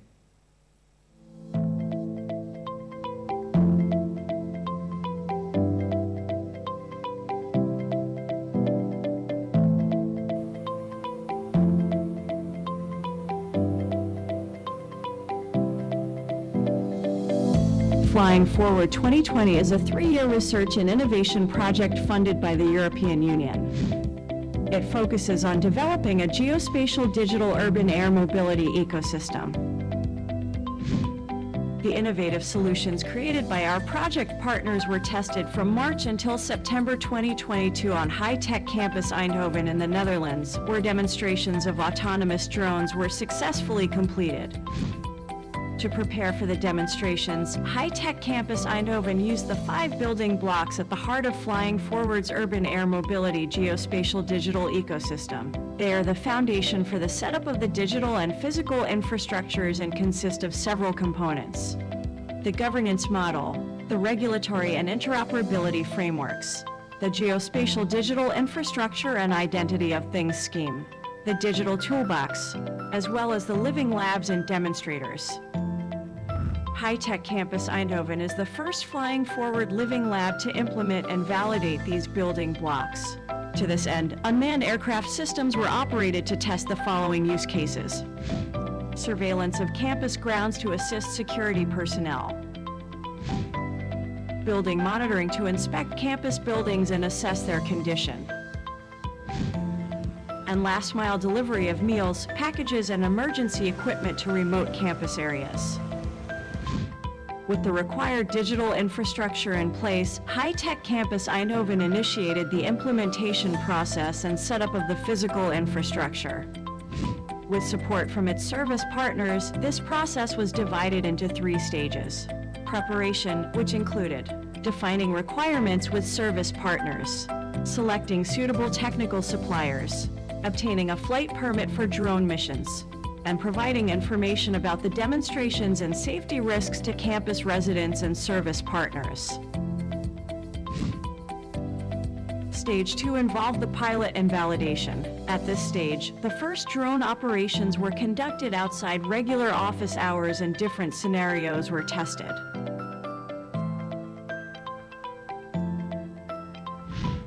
The last stage was deployment and monitoring, during which the use cases were performed simultaneously, and High Tech Campus Eindhoven showcased its entire UAM ecosystem. These demonstrations were witnessed by campus residents, Flying Forward 2020 partners, and the Dutch press. The operational usability was later evaluated over a 6-month period. The results and knowledge acquired while performing these use cases are helping FF 2020 in laying the groundwork that will enable the integration of UAM in cities. In addition, it will allow stakeholders, businesses, and citizens to increase their understanding of the concept of urban air mobility and the necessary infrastructure to introduce this new transport mode. These tests are part of an iterative process to improve our technology continuously. To achieve this, FF 2020 will continue demonstrations in Zaragoza, Milan, Tartu, and Oulu. Follow us on social media and subscribe to our newsletter to stay up to date with news of our upcoming demonstrations on our website www.ff2020.eu.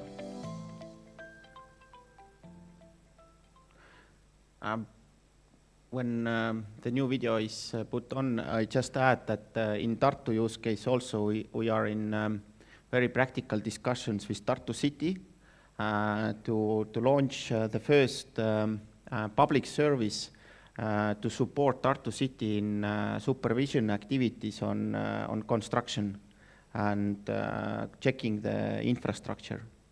And our use case, what we want to go, and of course we start with open category, but our ultimate goal is to move as fast as possible to use-based services, is also to support this city who is responsible of issuing construction permits, also issuing permits of usage of the buildings, and also who could do this supervision activities or measurement activities with the help of drone. Because Tartu City has only 4 officials who have to look over more than 250 construction permits annually, and they have also more than 500 claims a year from neighbors of some illegal construction activities and so on. And it is clear that at the moment with the present resources, it's not possible. So this is something, for example, what we are looking in collaboration with public sector to test. And we know that private sector already does it in some use cases. So this is not something novel. Yeah.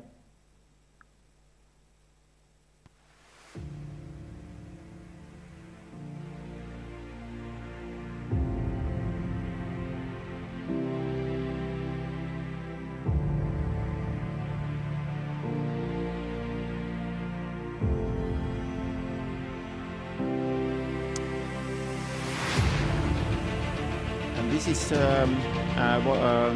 these experiments were made then. I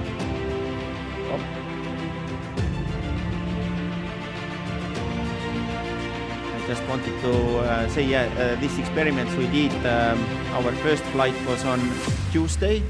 Then we had a first attempt to have a second flight on Wednesday, but we did a second flight successfully on Thursday. So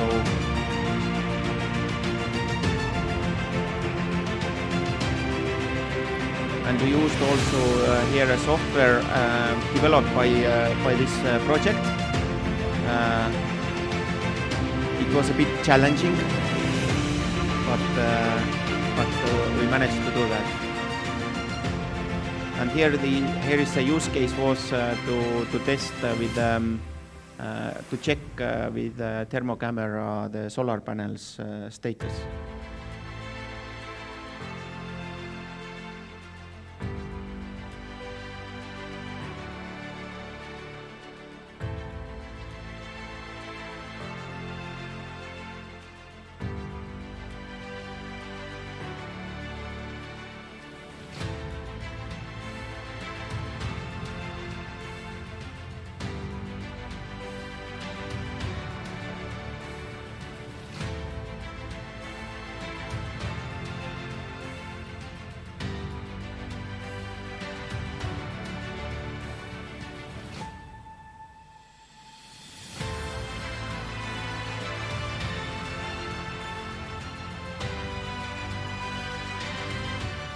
Today was the culmination of a lot of work that we did in preparation for the flights. So the entire preparation to do the flights in specific category took about 6 months for us. So half of this time to prepare our procedures, to do the training for the pilots, everything in order in terms of compliance and safety. So yeah, today we managed to test our equipment and test the flying procedures. And second of all, we successfully also tested the software tools that have been developed within the project. For example, the COSM fleet management system.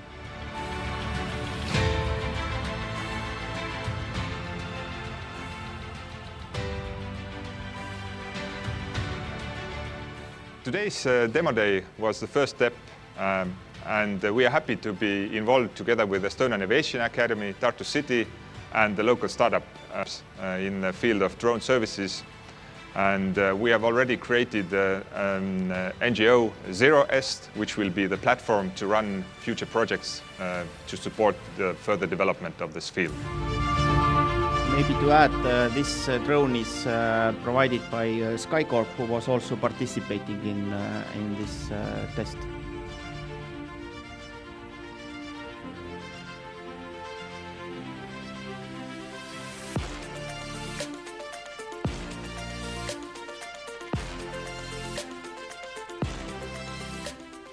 So the project is about introducing new drone services to living lab conditions. So at SkyCorp we're developing hydrogen drones and services for emergency response, incident response, inspection. Today's missions were still quite simple. What we see in the future with the Tartu U-Space Sandbox, for example, as well, is more and more automation being introduced, which means that drones are stationed on rooftops and are able to respond completely without any humans on site at all. And that's going to enable the real future of aerial data for cities, for emergency services, for infrastructure owners, and so on and so forth.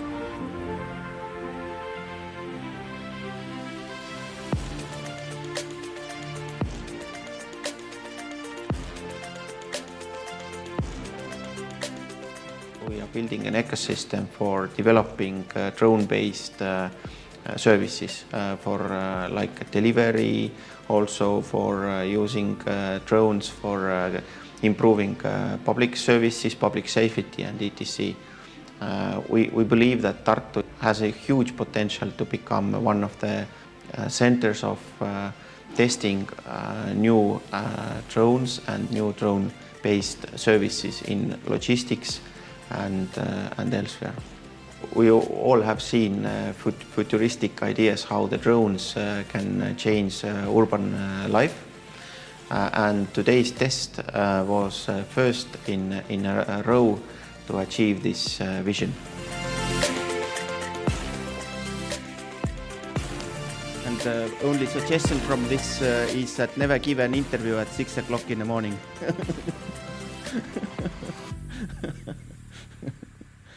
Okay. That was it. Thanks.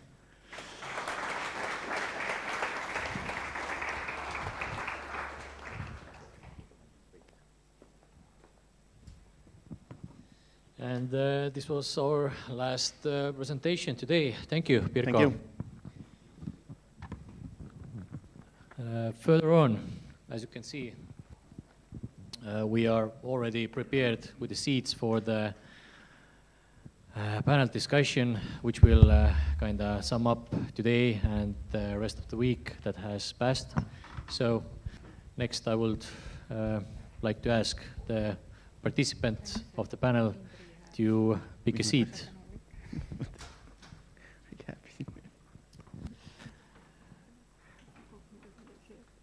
Yes, please feel free to pick whatever seat you like. At the same time, I will kind of introduce the panelists and the panel itself. So the panel will focus on the topic how to support startups in regulatory and safety issues. So the same topic that we have talked throughout today. panelists are from the right, Liis Jürgen from Njord, Mattias Luha, Great Works, Pirko Gonsa, who you already met, and Karl-Erik Hunt from here, the Aviation Academy. Give them a warm welcome for the start.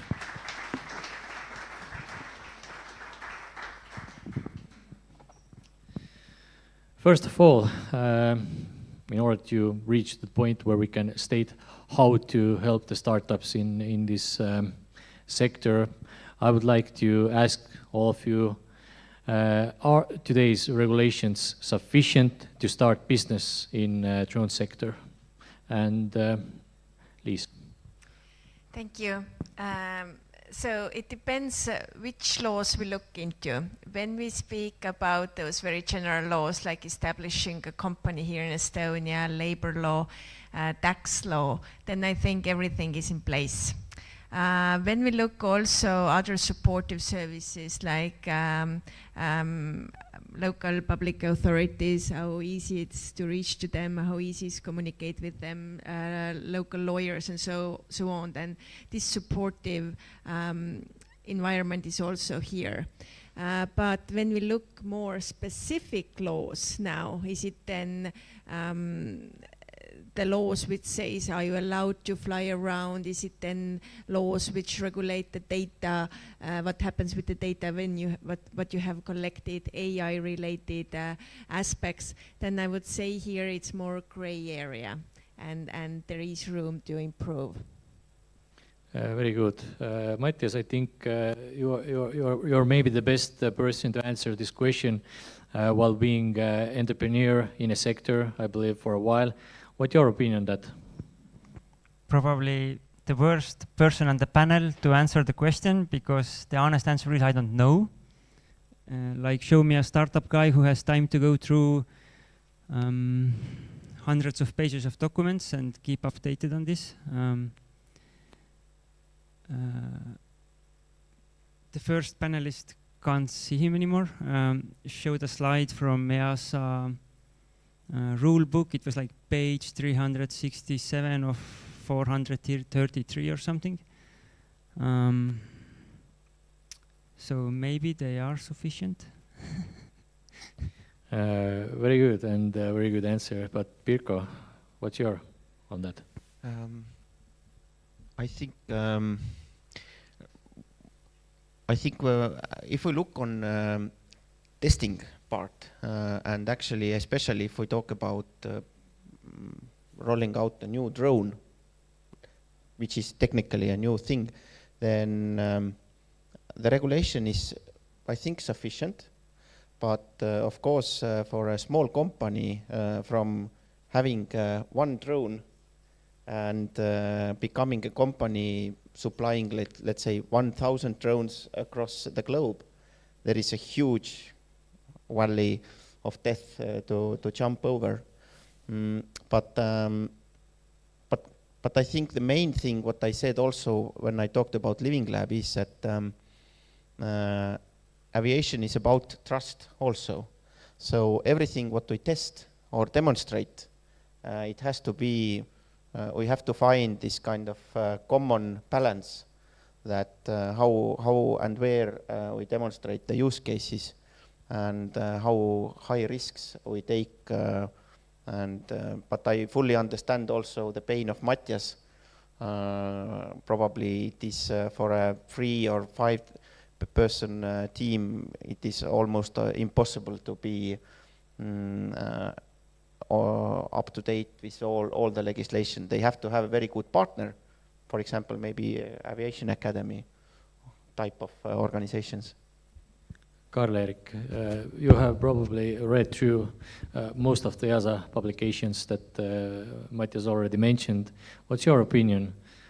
Today's existing regulations, are they sufficient to start the business in a sector, or there can be something to improve?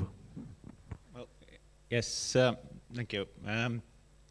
Well, actually, this question reminds me of an anecdote, and it goes something like that.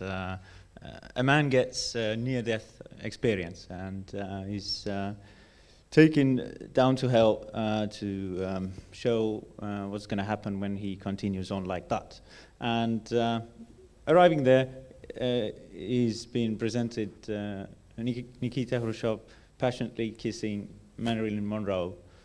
Man says, okay, well, it doesn't really look too horrific. And then the devil says, no, no, no, no, no. This is not Nikita's hell. This is Marilyn's hell. So it's dependent on which side you look at it.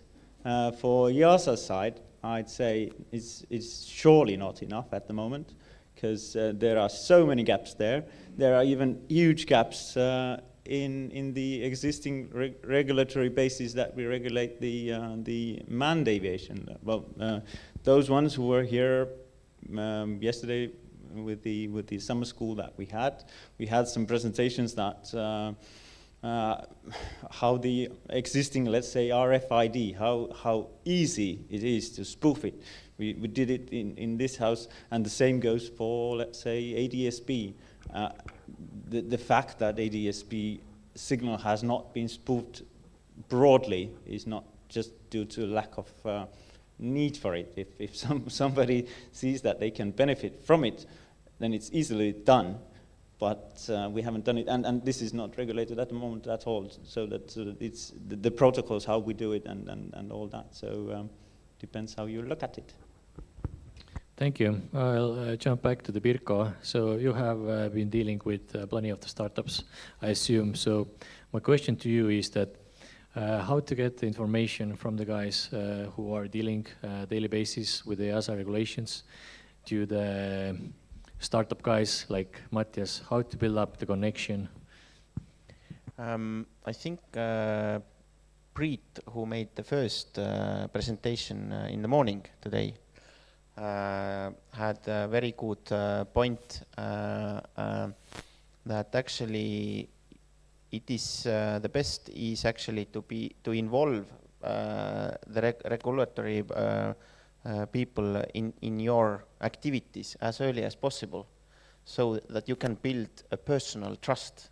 I think all the areas, or if we look on the startups who have been successful, they have started from building the trust, not thinking that how to kind of bypass very quickly, because these people who are reading these documentations daily, they are not always against you, but you have to be transparent and build this kind of good connection. And of course, private law firms could be your allies too. Easy. How many drone startups have addressed your company to help ask? There is one Estonian song what I just would like to translate. I would like to fly but not too high. We can change those lyrics and say I would like to fly but not too expensively. The thing is that the keyword is not so much startup, but how much money the entrepreneur has.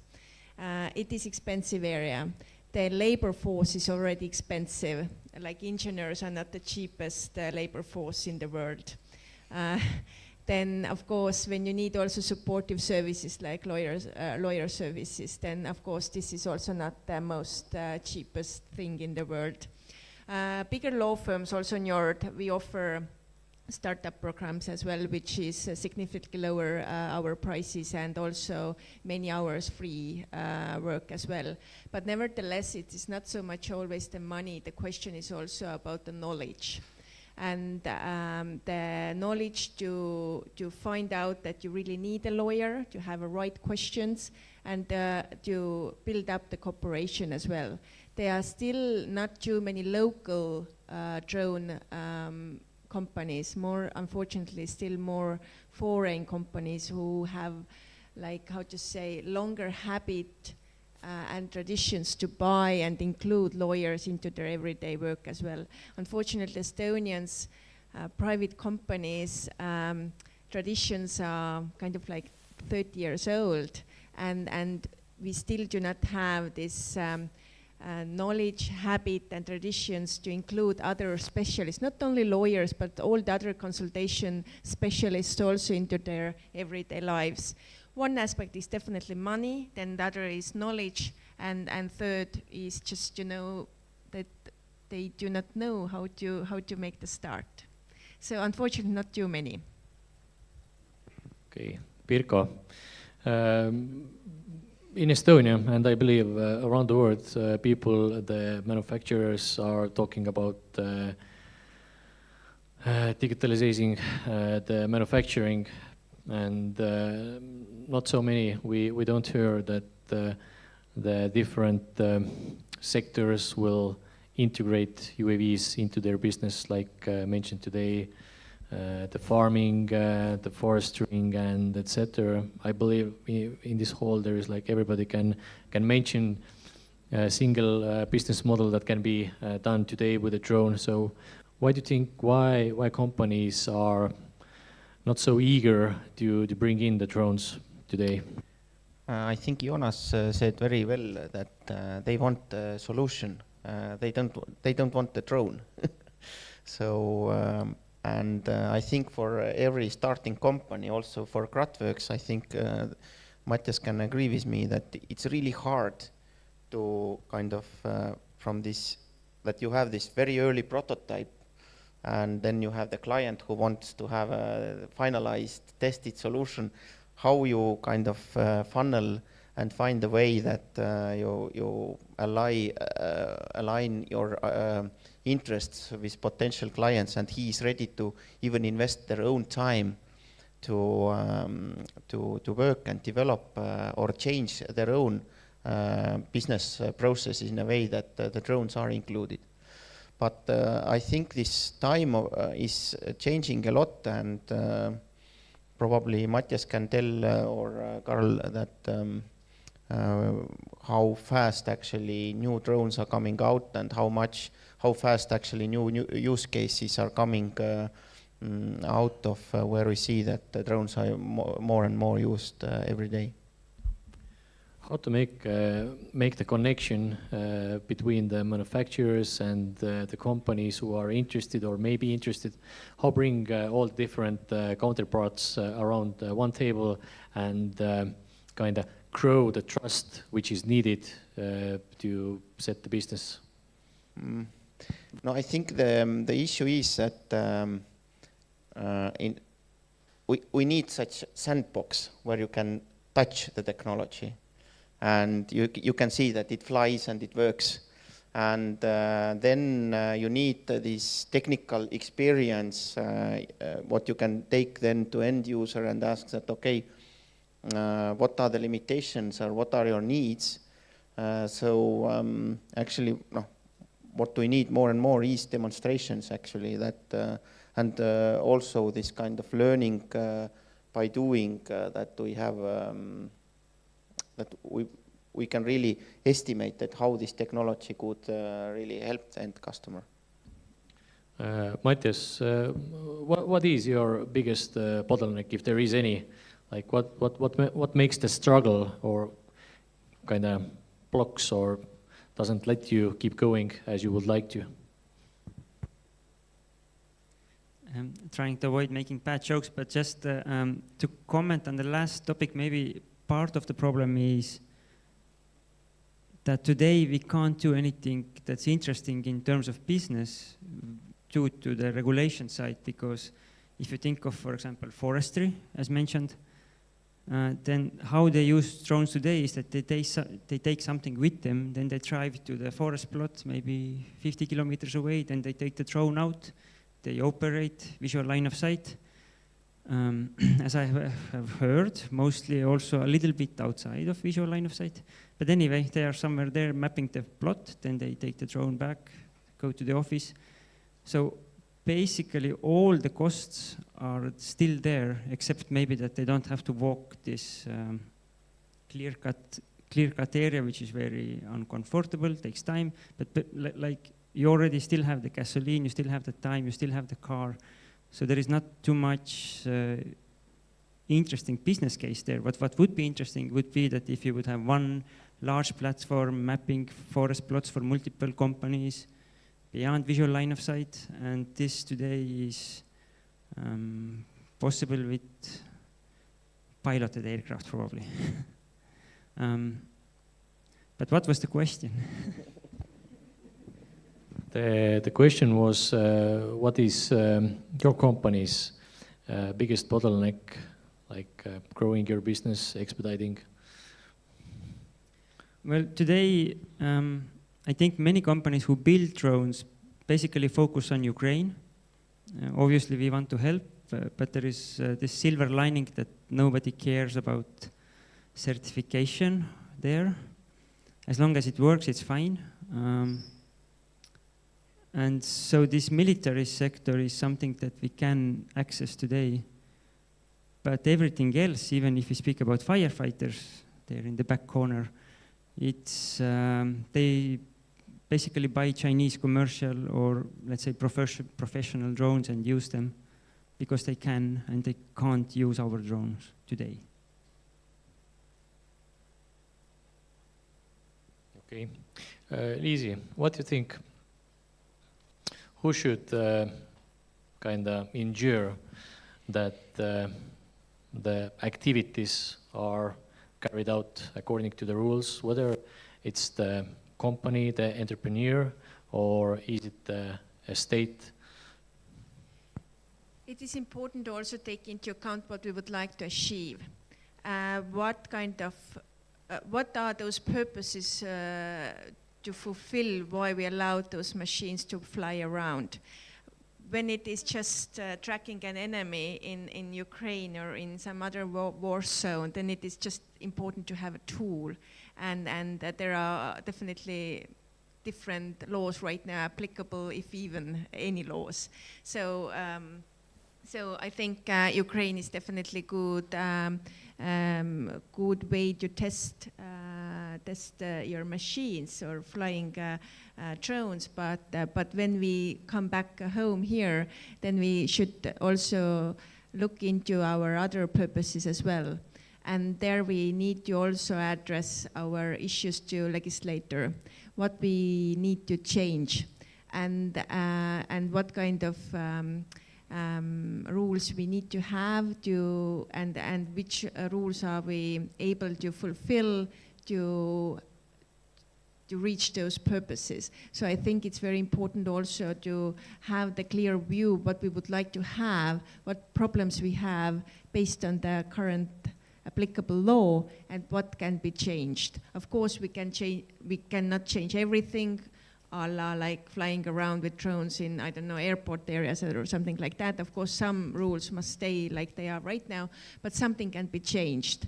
For instance, maybe changing some sort of rules like using drones for certain purposes in city environments and so on, or maybe making a little bit easier those testing areas and so I can see that here we can have changes, but I am not so sure if those proposals have been made clear enough to the legislator, because legislator can change the rules as well. Karl-Erik, or Pirko, you had No. Karl-Erik, I would like to ask, so following Liisi's, is there anything that the government, the Estonian CAA, can do something that will help to kind of enable the business in unmanned aviation sector?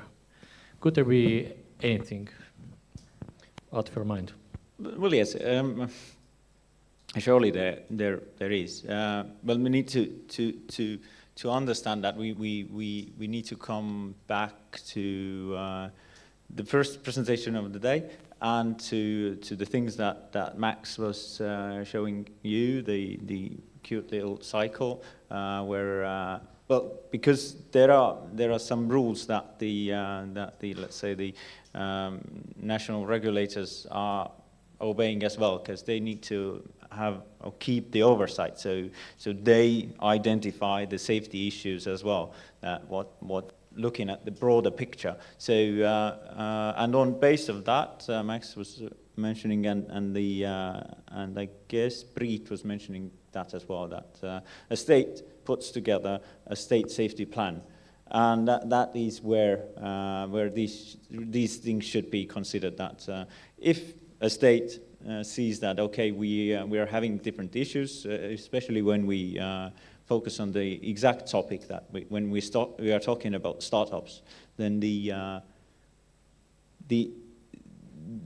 frameworks, how a startup works, is rather different than the established aviation organization works. The whole concept, how they see safety, is really different. And in these terms, if the situation starts to sort of run out of hand or run out of control, let's say that nobody really wants to obey the rules, then the state needs to then take action, and this should be considered in the state safety plan. I don't see anyone from the ministry here at the moment, but this is something that I would really want to address to our regulator or Ministry of Transportation, that where is that at the moment? I want to see it really.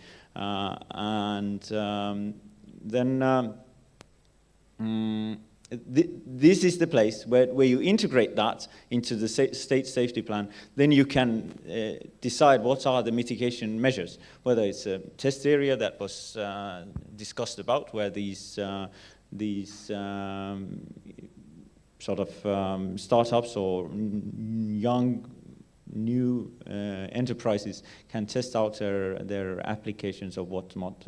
Especially I would recommend them to start, as again, referring back to Max, that you start small, because these dreams that, okay, I'm going to build a huge human transportation aircraft is a bit of an utopia. To start small, maybe develop a certified C2 link, or develop a parachute to mitigate the ground risk. This is a reasonable jump, not rather into the whatsoever. Because for these things, even what we discussed here, these living labs or whatever testing areas, whether they are in Tartu or in other areas, because for large-scale aircraft, this is, or drones, Estonia is definitely not. I mean, we saw this goal that we want to be the best testing area in the world. Geographically, it's not reasonable. There are much better places in the world geographically. If you look at, let's say, Zaragoza or the huge deserts in Poland, there are much better places where you can build these testing facilities. But for smaller things, yes, there can be good solutions, and the state needs to define these things, not Estonian Aviation Academy or somebody else. Yeah, I agree that we have to keep in mind that startup is a temporary. I put on. It is temporary organization until it proves that his business model works. Until that, it is only a temporary organization who is trying to prove that hypothesis of his business model is sustainable. And to put a very heavy burden on startups from the regulation is also problematic. So I think these test areas are critical on providing this kind of ecosystem where you can really test. And we usually tend to talk about startups, and the most successful startups until now, they have been in they are using cloud computing infrastructure, and there are not very many startups in hardware, because hardware is very hard. And that's why the government and public sector have to build these kind of sandboxes where they can play, and you can with that lower the burden for them to test. And when they have been testing enough, then they can come to the living lab, and in one moment the dream of Matthias probably fulfills, and he can fly everywhere when he has proven that it is safe. Because we don't want to have this fly-away incidents too, that I have a drone in Saaremaa and I'm sitting here and suddenly it is, I don't see it on a radar or on my control, and I don't know where it flew and what happened. Yeah, exactly, this is the same thing that happened in Latvia before just the COVID broke out. So. Yeah, exactly. This we don't remember exactly, but I remember you told me this a few days ago that in Latvia there was an incident during the COVID when there was a freely flying UAV and all airspace was closed down. Yeah, with the flight, the importance is that there are some safety concerns. That when you test out an aircraft that can fly for 15 hours, and to do that in Latvia is rather dangerous because there can be some political effects afterwards. Yes, but Liisi had some comments before. I know that the topic is about startups, but maybe we are too much focused on startups. Startups are actually not, there is no legal term what is startup. There is no legal definition for startup. I can also tell that my law firm is startup. Definitely not, I'm not doing that. But startup is actually just one, usually privately limited company. Usually it's new, established. Usually the idea is new, people and team is new, and that's it. But flower shop can be also kind of like a startup if it has global business plan for selling flowers. But the thing is that all the private sector, all kind of companies may use those testing areas, and we should not like focus specifically on startups. I think that all private sector companies can use it and change their business areas, and why not? Maybe they have like in aircraft like a longer experience, and they have some new product that they would like to use the new infrastructure for the new products. I think it's fine. What I wanted to add is also that safety issues as well. We should not make exceptions for startups here. Specifically when they do not have maybe the knowledge or power to have good insurance contracts or technical or theoretical knowledge to put place the safety rules. I remember during COVID time in Finland was also one incident. It didn't happen with drone, it happened with a private plane. That one guy went to fly and didn't know where he is and in which direction he goes. Just was disappeared in the air. So, and why it is important regarding drone as well, it is the trust of public, that how much we trust our technology. When there is one incident, it doesn't have to be also that bad consequences, but it's only one incident when it happens that everyone would like to say that let's put the stop here. If I understand my role correctly in this panel, I have to push back now a little bit. So not obviously aviation safety is very important, and I'm not claiming that we should get a discount. But what maybe has to be said out is that, for example, just so that people who I pay money in my office can sit behind their desk, there is about like 30 pages of regulation just regarding the safety of work behind computer, like, you know. And then in total, I guess there is like between 500 to 1,000 pages of regulation that you have to comply with in the very next minute when you have established the company. Like you can do the company in 1 minute, but then the very next minute you have like about at least 500 pages of regulation that you have to comply with. And the same principle also, I think, is rolling out now with aviation regulation, partly because it's just so new, that the recent manual, sorry, I can't remember the name exactly, the operations manual maybe? Yes, operations 70 manual for pages. sale to, how much? 70? 70 something, and ideal operations manual is your 1A4 that is in front of you when you fly your drone. So the 70 pages to me looks more like training material. So very good training material, but not something you would use in case your drone flies away and you're trying to figure out what I'm gonna do now. So yeah, I guess this was a rant about how everybody justifies with very good reason how we have to have more regulations. Like, come on, this is work safety, like this is people's health in question. Very important, obviously, and all the people who are issuing this regulation have the same approach, that there is more and more pages coming up.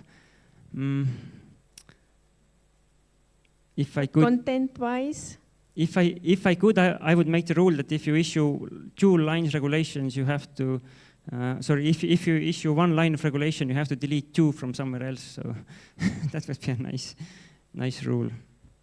Before we continue, I see Jonas had a comment or the question, and I will give him the honor because he was kind of talking to us about the business. Thank you. So, just as a game of thought here, we talked about the regulation of what it is. We're talking about flying in cities. Now we talk about the safety levels. So, as a thought experiment, what if we gave the mandate, took it away from EASA and aviation regulation, and say, hey, this is city traffic. We give it to the same authority that regulate land traffic, cars and bicycles. I mean, how many people have been killed by drones in Europe last year? 0. How many people have been killed in Europe in road accidents last year in Europe? 30,000. So, or the perceived level of safety is extremely high in aviation, and I'm not saying we should change this, but as a thought experiment, what would happen if we have the same rules as for bicycles that we have that for drones? Because today we're talking about the drones flying out of the area, and regulation is said that it shouldn't move from the area of operation. But we also know that when we do the safety case, even if it crashes, the likelihood that it actually kills someone is very, very low. So it isn't that dangerous as we now are treating it, but it is, of course, dangerous. But what if we change the regulatory regime that this is city traffic?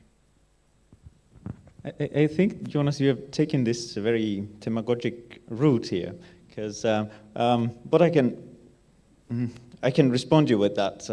With the different, it was a survey done by, it's a military survey done by Americans. It was based on the war activities that they have done throughout the history, and they have added from the Civil War. They counted. They had these front-loaded rifles back then, and how they fought the wars was that men took into lines, shot the other ones, loaded again and again and again. What they found out in that survey was that after these battles, the weapons were collected, and what they discovered that some of the rifles were completely filled with the sort of the gunpowder bullet, which referred to that the guys were just loading their guns, aiming without pulling the trigger, aiming again just to show the partners that they were doing the action. Because they didn't want to kill a man, they could easily see. The next survey was done on the basis of how many bullets were used in the Vietnam War. The range was higher. The number of bullets used was enormously high, referring to the fact that they weren't really aiming, they were just shooting the bullets. And then on the other wars, where they started to use missiles, the death rate per round shot got significantly higher. So if we are talking about a bicycle, I have my personal interest in it, and I will act reasonably. But if it's a drone business, and if it's not, let's say, me operating 1 aircraft, but me operating, let's say, 100 aircraft, I can't care less about this. Other people, some of the aircraft crashing, some of them don't. I'm not really interested in that. So I'm assuming we have a relation there similar to that. Max wants to respond something.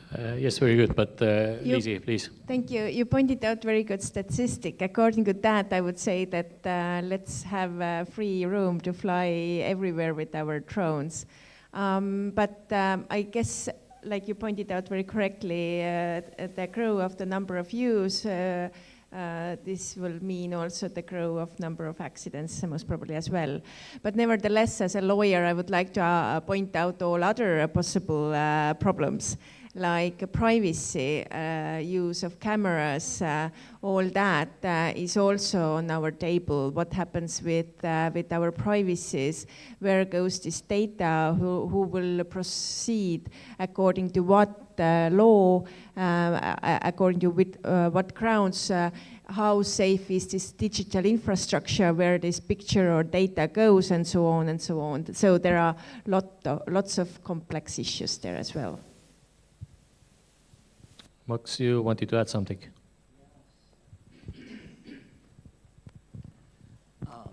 I wanted to add something regarding the complexity of the cumbersomeness, or about the lengthy regulations. Aviation regulation did not change with the drones. They're just the same. They just added, there is another kids on the block, and we just added the same laws to a new kid that's on the block. So now we have hundreds of thousands of drones today flying all over Europe on our heads. So what do we do with that? How we deal with that? We have an undeniably good, almost perfect safety record. Not just in Europe, but also in the American system. I think somebody from the States is right here, if I remember well. So, and that is the result of basically a zero tolerance regime, if you want to call it regime. We have identified that we have compiled a set of rules, not in one day and not even in 10 years. We say in aviation that the airworthiness code is written in blood, because it is the result of a series of accidents from which we learned a lot. And sometimes we didn't even learn the first time around. We had to have the same accident twice. What happened with the drones is that we actually used a new methodology that it was intended to alleviate some of the burden. Because now the regulation gives the operators some responsibility. Hey, you do your own safety assessment. I think an ex-colleague of mine, and maybe some of you remembers, is older than me, he says that the drones have democratized the aviation world.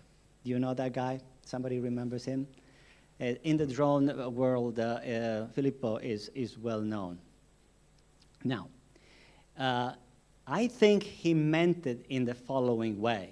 Now, not because that now everybody has a say, now I have a drone, I can fly, it's my right. Not in that sense. In the sense that now everybody has to learn about the aviation world. It is a world that, I mentioned it today, is about systematic methodology. You learn the rules, and you learn it once, but you have to do that step at least once. It's not that every day the rules are coming out. How much it takes for EASA to issue regulation. And EASA is much quicker than the FAA because of our system, our legislative system. The FAA is a federal administration, and therefore what they make is federal laws. The CSs are specifications. They are not laws, they are specifications. They become laws, abiding to the laws, when Part 21 makes them laws. So when they are in the certification basis, and EASA accepts that certification basis, and at that point, the operators is supposed to make the aircraft according to those airworthiness code. But until then, they are simply specifications. That allows EASA the liberty, the freedom to make it more easily. The FAA is catching up. I remember, all the discussion with the directorate in Texas, and it was like, okay, guys, what are you doing in Europe? Because we are catching up. Because, of course, they are slower, because they have a bigger system. Older, systematic, but much bigger. How many people there are in the FAA in the States? Probably 50,000. How many people there are in EASA in Köln? Maybe 800. You see the difference? And we are taking care, I'm sorry, I'm still thinking like as if I were EASA. But taking care of the whole Europe together with the NAAs. So, it is necessary to make that first commitment to step into that system and say, okay, how this aviation system works. And after that, you also learn the systematic work is like a mission. After a while, you understand the system and said, okay, that's why we do it. That's how we do it. And after that point, once you understand it, you realize that you're not treated any different than anybody else. It's the all aviation system is treated in the same way. We actually EASA made a significant change when CS23 and the FAA too. Of course, the FAA worked a lot on the remaking of the General Aviation Airworthiness Code, because it was unjustifiably burdensome for the lighter aviation. We were basically asking everybody to fill the same amount of water, no matter if you had this small glass or a big glass. It was not the right way to do it. But we went to that point because we came from the history of the incident and accident that we had. We were going in that direction. And then we realized, oh shit, we are killing the industry, the smaller industry. Sorry for my French, if I say something that is a little bit too harsh. And then EASA took a few years to go back and say, okay, let's implement this risk-based approach. And so splitting and assign the requirement accordingly to actually the level of safety that it was required for that. The level of safety is the same for the failure condition that would cause the same event. And that's why the airworthiness code are slightly different. That's why the safety objectives now are different according to the different categories of airplane. And the same thing was done for the drones. In addition with the drone, like I showed today, was the conditional probability of the failure that would cause actual casualties. It happens only if you are in the vicinity of people on the ground or aircraft. For a manned aircraft, if you have a catastrophic condition, you have casualties. For a drone, you may not. It depends on the operational condition. If you are over a populated area, of course you're going to have the high probability to have casualties. You want to eliminate that. So you either fly away or from those conditions, or if you want to fly in on populated area, you need some kind of, flight safety. You need to have an aircraft that is actually reliable and safe, which I showed today that is not really the same thing. So we need to make that step. I know it's burdensome. I know it's a lot of work because everybody in aviation did it. So maybe what companies like Yuan can help startup in understanding the regulation, in learning how to write. I don't expect your company to write the manuals for the startups. I expect those companies to help them to learn to write those procedures so that they become independent. In other words, it's kind of a coaching. PCM and EASA do kind of the same thing with the design organization. You find design organizations that are very young. They have to learn their business. They have to expand their capabilities. And we kind of coach them. We take them in with some small project, and we look at them step by step, and we say, okay, now you learn. Now you have this capability. Now we can get an LOI on a level of involvement so that you are more independent and you can do more work on your own. And the same thing will happen. We are going through a new learning curve for the drones. But the fact that there are 1,000 pages to read, it's something that eventually you get done, and it doesn't have to be done in a very little time. With respect to aviation, I don't know for the laws, but the lawyer can tell me that. Sorry for the long interview. Thank you, Max. I believe it was worth of it. And Liisi, please. To cheer you up, that this is it's not the most regulated areas. There is medicine as well, which is extremely regulated. So you are in a good area. And I think what Ott showed also today, that if you are in a good way creative, you can also find reasonable solutions how to kind of mitigate all the risks, but still fulfill your task. That means if if you would follow the rules by word by word, then maybe he wouldn't be able to fly. So I think this is again what I really agree with you, that we have to, there has to be this kind of network supporting these young newcomers, new kids on the block, who that how to kind of route through this.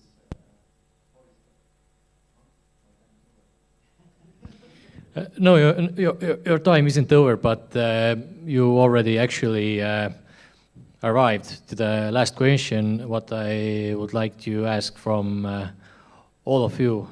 So let's not talk about only startups, let's talk about Estonian companies, entrepreneurs, whoever are willing to implement or start to use unmanned aviation or work in that business. So, Liisi, what's your thoughts? How should we, or we, the government, the universities, the incubators, how it can be done the best to give this company, the person, the knowledge that he needs to comply with the rules? And Estonia is small. The community here is also small, 1.3 million people. It's small enough that we cannot allow to us bad communication. I think good communication is one key word here. It's not hard to reach in Estonia to ministries, high-level politicians, scientists, good lawyers, engineers, and so on. So I think we have to use this advantage and communicate better. This also gives to each party better understanding what we need, how we can help each other. And this is already crucial. I think we should use that, what is our advantage. And then everything comes afterwards. Entrepreneurs are happier, legislator understands better what they need to do. Investors sees that it is good environment will follow and so on. So I think the good communication is very crucial, and it's not so hard, and it doesn't cost much. So.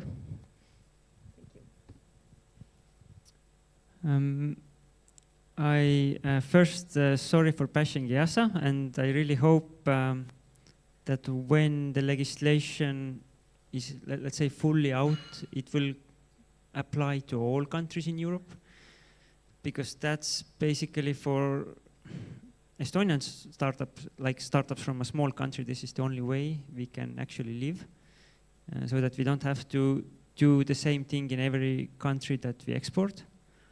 And maybe the second part is that, like, part of the reason maybe why I am here complaining so much is that we are doing the hardware startup, which is in aviation much more difficult compared to the software. Like if you are doing measurements and solar panels, software, yada yada, and you don't actually fly your drones, then that probably is much more easy. But then to certify something to the 10 to the power of minus whatever, 4 even, like the lowest level, 10,000 flight hours, probably, and maybe triple that just to be sure. It's gonna take 20 drones flying every day for one year. I don't know, but exactly, yeah. I haven't reached that level yet, but anyway, the certification, I guess I'm correct to say that the certification process itself is entry barrier for small companies. And in Europe, there are not too many large drone companies anyway. Like it's either China or then hopefully some of the small guys like us will break through. Thank you. True that, and just soon we have the networking section that you can kind of follow up the good work. And next one. I kind of like the idea of giving drone regulation to municipalities in use space. but I think in certain limitations it is reasonable, and why not? But yes, I agree with the idea that what we can do is to be open and talk. And as we see in tech world, actually the best software also is on public license or open source. So and it because it enables to learn from each other. So to be transparent and let's try to trust each other, but we need to earn the trust. Anyway.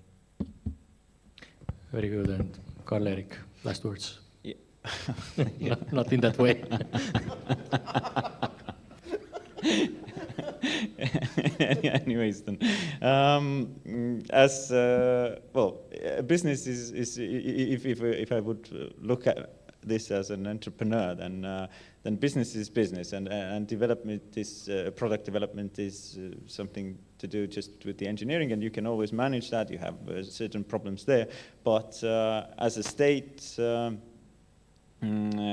acts as a protection level between these sort of economical sort of ambitions that the company might have, and to protect the people, we have police, we have the CAA or NAA, then we have these, in Estonia we have this Consumer Protection Administration or whatever it's now called, who look after the communication links and spectrum. We have all that. Just to take care of the things that we don't, with our actions, we don't bother other services and actions that the other people are doing that we have no knowledge about. So as an entrepreneur, I need to sort of, if I want to offer a service or develop a product that has to sort of later on have some connections with the rest of the society or the rest of the world, then I need to test these sort of loops. And therefore, the only solution I see is that we need to have these test beds where sort of no rules apply, where I can consider my service and test some bits of it as spoken before, that to do these baby steps, then I can sort of test certain things like we tested yesterday, that what would happen to my my optical flow link when the data, the GPS is jammed at some point, and I can see something then. But we can't say that, okay, GPS jamming is always permitted everywhere in Estonia, or the local municipality can decide when it's off and when it's on. So this is why I would really see that the government steps in, offering the service of these the services that they have, the police and sort of that, and then to sort of have something that takes it all off at some very specific locations. Thank you. And can it place to the next portion of the day, the networking, or there is something we would like to share to others?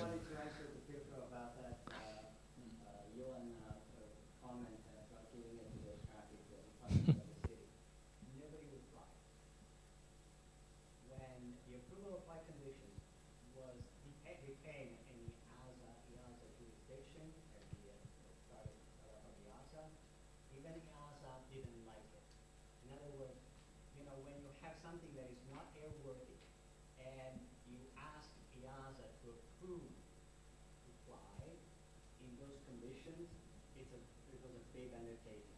I did it many times, and every time it's like I'm taking the responsibility. Now I can imagine that in the hand of the traffic department. Nobody will take the responsibility if you never fly. So we'll leave it as it is. Yeah, thank you. Yeah, EASA knows how to do it. I would agree with that because with the certification, you know, everybody, any type of product certification, you just you give away some of your responsibility to the authority. You say that, oh, it's EASA certified. It's they have certified my product is good, and I'm not responsible too much for that. So that's I'm afraid that the local municipalities wouldn't want to do that. We agreed that it's fine now. 10,000 of people are dead. So whoops. That's correct, and yeah, I will kind of zip up today and short week that many of you guys have had. I hope the days were interesting. Also today's speakers, for me personally, I hear, I would say, a lot of good ideas to take with me, and further on there is still coffee and the cake, and for networking, if there was some question that were not asked before, you have the opportunity to ask them in a short time before that. Thank you.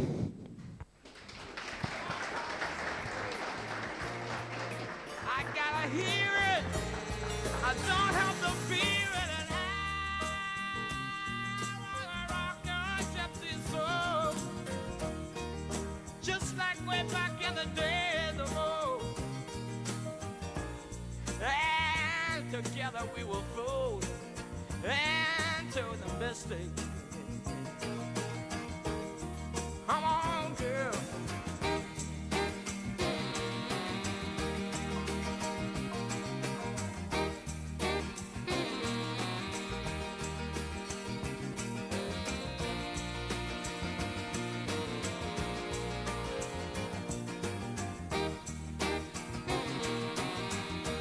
Too late to stop now.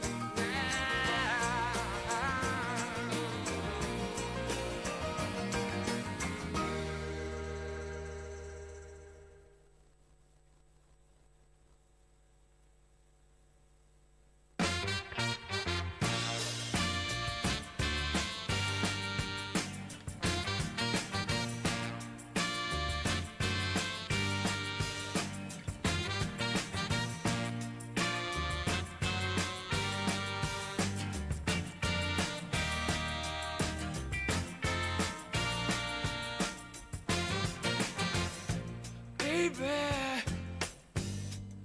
it's been a long day, baby. Things ain't been going my way, you know I need